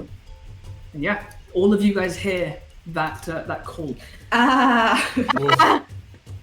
Okay. How far It's gonna be, yeah, we've detached the heart, but the body is falling in on us. We're gonna try and get out. Cool. That's what Hemlock. Wait. Okay, you. I want to try something. You wait for me, okay? Okay. And he's gonna try to cast Dimension Door as a bonus action using Metamagic Adept. Cast. Oh, the quicken spell. Yeah. And he just like fuck. Yeah, baby. Okay, and he just tries it and just use Quicken Spell to get to next to Maple. Alrighty. You Next to who? feeling that the raw No, Maple. Marigold. you are standing next to a radioactive core. Like the pure elemental magic radiating from this thing is intense, and it almost feels like you're getting sunburned by being near it. And it bolsters and quickens how quickly you can gather the weave, and that you twist that arcane intent to travel, and the door opens and you step forward, and there Marigold and Maple stand before you. Marigold and Maple? Well, there's Yeah. Maple. Oh, there's Maple. Maple is on the battlefield. I didn't mean Marigold alone, but I get next to Marigold and be like, all right, we're going back. We're going in after, and that's gonna be my next time. Oh, But yeah, and okay. cool. Alrighty. With that, the guard down at the bottom, seeing his mage and his employer get smeared, and seeing all of you guys coming to this conclusion, he's gonna decide better of this. He doesn't think he can take on all of you guys and the elementals and get out with the gem by himself. He's gonna start running away. Good choice. Good choice. It's Zaratan's turn. Hemlock, could you make a dexterity saving throw for me, please? I Is can. it Where's my D20? 19. Yeah. Take 8 points of bludgeoning damage as sections of the Ow. ceiling in small chunks are beginning to filter and fall down around you. You stay Alright. next to the gem, trying to dodge to one side. A couple pieces catch you on the back. With that, Markos, you see this like radiant fey spirit that looks similar to your lost friend apparate near you and begin to like bolster you. You hear this telepathic call that they have the gem. Time to go. What would you like to do?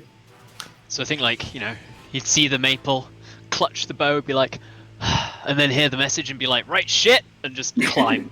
just Go, go, action dash to, like, well, movement to there, action dash inside, bonus action dash, get up to Hemlock and be like, right, so how are we getting this thing out?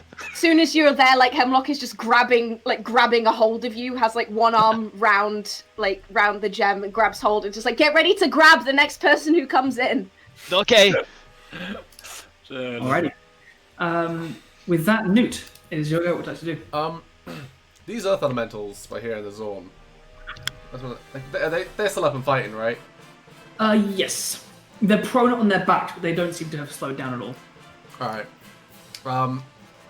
They still look like a threat, so Nute is gonna slide down the side of the zone in front of this earth elemental by here. And it's gonna unleash some punches. Go for it. One of those is a nat 1, but the other is a 24. 24 absolutely hits. Go on some damage. So that'll do, 12 points of bludgeoning damage. Nice. And then I'm gonna flurry of blows. Is Go it for still it. up? Yes. This elemental looks relatively healthy. Alright, not for long. Maybe for long. Have a great life, dude. That's a 14 and a 15. 14 to 15 on the earth elemental. Neither of those hit. Get up here, dude. Whoops. I'm just gonna start wandering around, like, a little bit away from the zone, but to the front of it. Okay. That earth elemental will take a swing at you in response. That's fair. Did 16 hit you? Nute, get in the mountain. Get in the mountain. Become one. What was that, sorry? 16 to No. hit you. Cool, alright. Yeah, it's Why swinging wait. wide, it's still like mid getting up.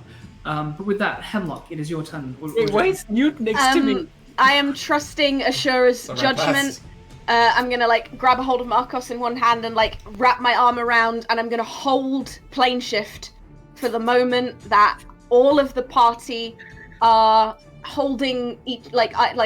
I can see them and we're all connected physically. Yep. You grasp hold of Markos, you get ready to grab the next. You keep hold of this gem that lies before you. I And will one- just again telepathically to anyone who else might be down there. Get to me now. Okay.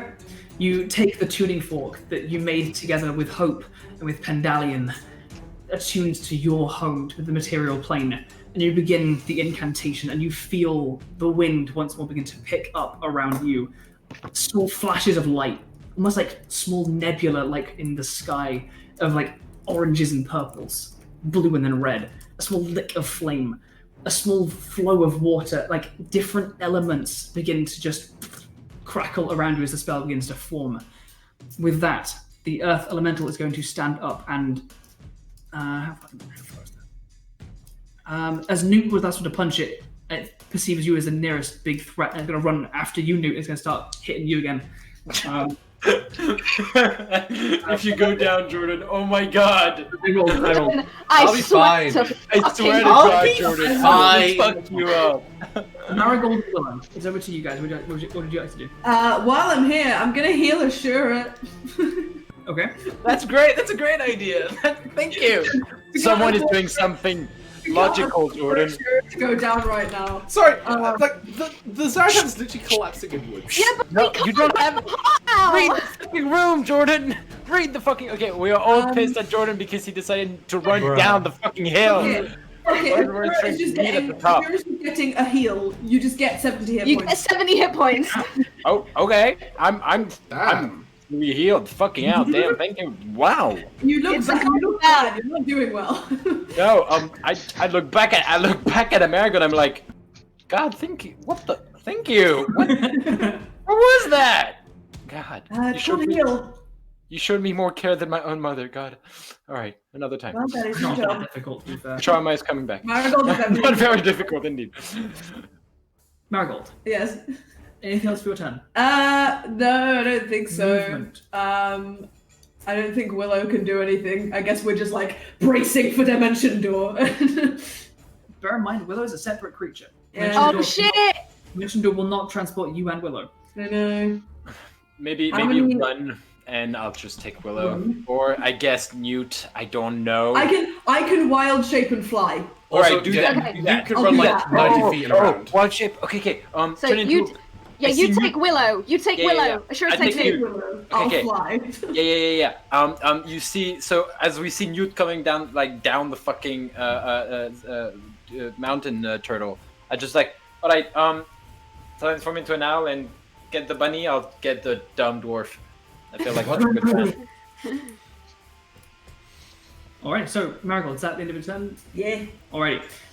With that, rocks 4. Let's go for David and Jordan this time. Can you guys roll me some d20s? Yeah. You say that as if David and Jordan didn't roll last time. That's true, we did that last time. Roll I'm happy to do it again. stream of people and then come up with a different combination off the top of your head every time. Don't worry, you got an 18 on one of them. We got an 8 on mine. 18 and 8. Oh, we did that last time. We got a 6 and a 16 and 16. It's another section of ceiling means to collapse, but it's far off to the right-hand side, or the other side of the Zaratan, collapses harmlessly into the ground, sending a spray of dust and rocks up above. With that, Ashura, Sink, Jordan. Yeah. it is your turn, Ashura. What are you up to? I thank Marigold for the heal. I look back at Newton like, dude, what the fuck are you? I run after him. I grab him and like, What? It's "We're going falling." back in. No, and I teleport him. Dimension door. Alrighty. Are you a willing creature, Jordan? I mean, yeah. Okay, cool. You fucking You need coming to with me. be the same size or smaller. That's a cool question. Oh, That might shit. be true. That might be true. no! Oh my god. You It's can okay. only one way If you, let look, if you need to bop someone else, you can literally run like over 100 foot and around. I can't take you with me because you need to be Just my take size or Willow. smaller. You Take- can drop enlarge Willow's medium. as a free action whenever you want. In that case, if that's the case, then I'll just drop it large, yeah. Okay. Yeah, you No, see no, Ashura come to you. if you think you can run faster than Marigold can polymorph and get there. I can run 135 feet. Take Willow. Take Willow. Please. Take Willow. Okay. Willow Okay, can't climb. I grab Marigold and just say, "You grab Marigold, I grab Willow." Alright? The fastest, ridiculous exchange of wait. We should go. Yeah, yeah. You that's my- grab the rabbit who was like toward the camera, and you Yeah. out of this space, and you teleport back inside that central chamber. You grasp hold of Markos within the chamber as you all begin to link in this circle as it forms. As now Willow and Ashura are within. Now it is just Marigold and Nute that still lie without the Zaratan. The guard is still running away. The Zaratan is still dead. I need Markos, Willow, Ashura, and Hemlock make a dexterity saving throw for me. Cool. Oh my. Is this against magical plants? Nope, it is against falling rocks inside a I Zaratan. don't think It's rocks never count. against magical plants, Andrew. Why is it never against magical plants? Damn it. Don't That worry, is we'll go to the Feywild and you'll be able to do a magical plant saving throw. that's a 22 dex save. 22, cool. That's a 12 from Hemlock. 12. Ashura got a 13. Yeah, I 13. got a 13. And Yeah. Willow? Willow? Oh Well, shit, sorry. You really looked at Rangers and were like, they'll do really good against Entangle. Willow didn't do well, he rolled a 3, so it doesn't really matter what the bonus is. Take much. 12, 17 half to 8 points of bludgeoning damage. I think the 12 fails, and Willow fails, but has evasion, so I'll take half. He doesn't have evasion if I'm not riding him. Well, Why not? then get fucked. He's still got fine. hit points. He hasn't taken any damage yet, he's fine. Alright then, Damage. Markos, it's your turn. Is there anything Sorry, that you'd what like was that to damage do? again? 17. 17. 17. Sweet. And it's your turn, Markos. Is there anything that you would like to do? I would like to. How are people looking on HP who are within touching distance of me? I'm quite low. You're quite low. I am going to sink a 3rd level Cure Wounds into Hemlock. Thank you. Alright. I appreciate it. No worries. Oh, you're doing alright on the rolls. Better than me, at least. When I healed myself. That is a 17. Thank you. Alrighty. Nice.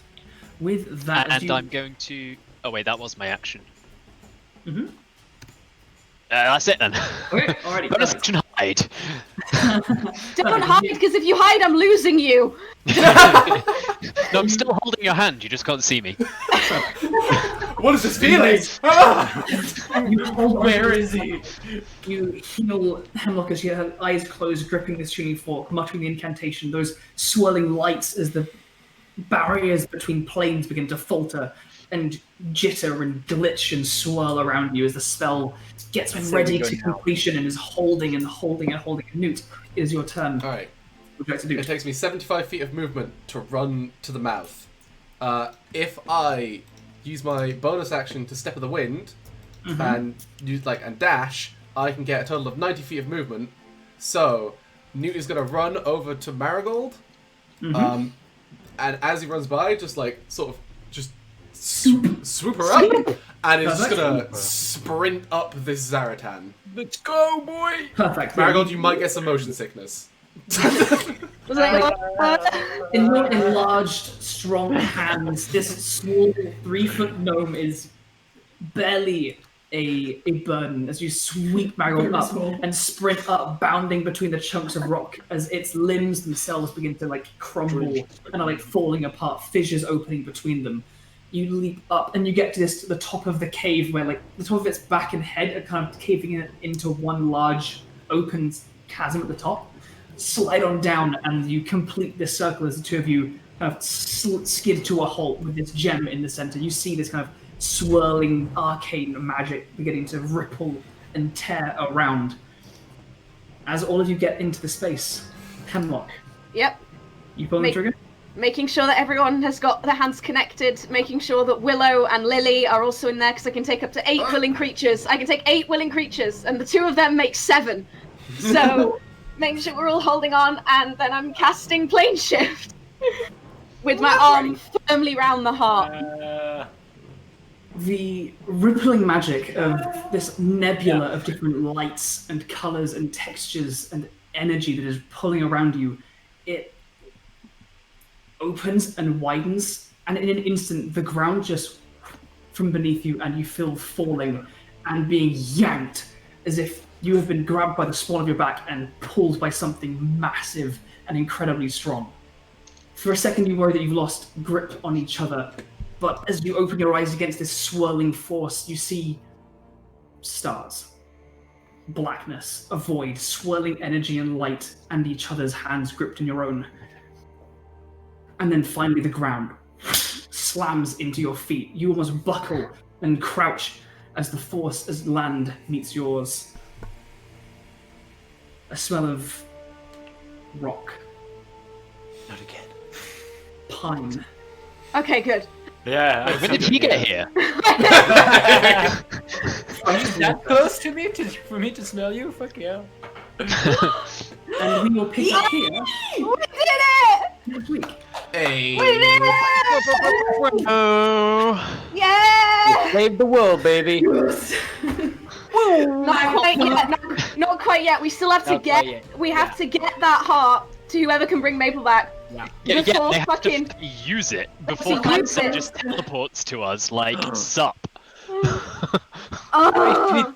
She needs to. Oh no! Don't we have like detection, like the spell to stop her? I from don't deploying know. magic on us? Well, these are questions we can answer and find. We ask and find answers to next time. For now, thank you so much for joining us, everyone. For those of you that have been here before, thanks for coming back. For those of you that are brand new, welcome. For those of you that won the giveaway, congratulations. I can guarantee you're going to love the game, Top End Demons, and the amazing things from the Corner Merchant. So thank you so much for entering and Hydrate. sharing around. Hydrate. Hydrate, of course. I don't have anything to do. I'm sorry. All Damn right. it, Tal. Don't hate Do we me. want to rattle through the things that we're on, or do we want to just say it's in our socials, follow us there? Just say it's in our I socials. I can do it real quick if you want. I'm just aware that it's quite a long list of things at this point, and I wouldn't be able to take in that much information thrown at me at once. Basically, some of us are on Celtic Cajun, Witch and Craft, what's the Shared Shared experience. and those things. Yes. Go check them out. I'm on Go that check one. them out. And the fun. That was fun. Yes. Go check out all those channels. They're great people anyway. Essentially- and we'll be around. Essentially, follow Chasing Tails RPG on Twitter, and you'll find everything out there that you need to. For the rest of us, we're also there in Chasing Tails. We're all be active on Twitter, so if you want to catch up with us, that's the place to do I it. mean, some of us are active on Twitter. What is a Twitter? And also big thanks to Yeah. everyone. Oh, this was great, Hello, guys. thank you, everybody. Why? Should we Raid. Raid? You know Yeah. what? I'll I think we find should. I'll Use find live. it. We've got Chaotic Lawful is Chaotic streaming. Lawful is from here. Let's go send some love. We go for chaotic. Oh no! Quick! I remember something on Twitter. Aqua, who's a lovely member of our community, is streaming a game right now. Let's So go. we can go Ah. raid Aqua, and there's some friends of ours over there as well. Oh, so Yes, I go believe, for Hell Aqua. yeah. I believe it's just Aqua Summerwoods on. Great. They were in yeah. chat earlier, so Yes. yes, I believe it is. Yes, she is, I believe, Aqua Summerwoods. Is that it? Perfect. I think that's it. It's a barn owl on the profile pic. Hell yeah. Yes, that's yeah. that's her. Okay, go give her some love. Alright, lovely. She is great and she's wonderful in our Discord. So go tell her love from Chasing Tails. Thank you for joining, everybody. We love you very Thank much. you for joining. Big We'll love. see you next week. Bye bye. Hugs. Hugs. Hugs.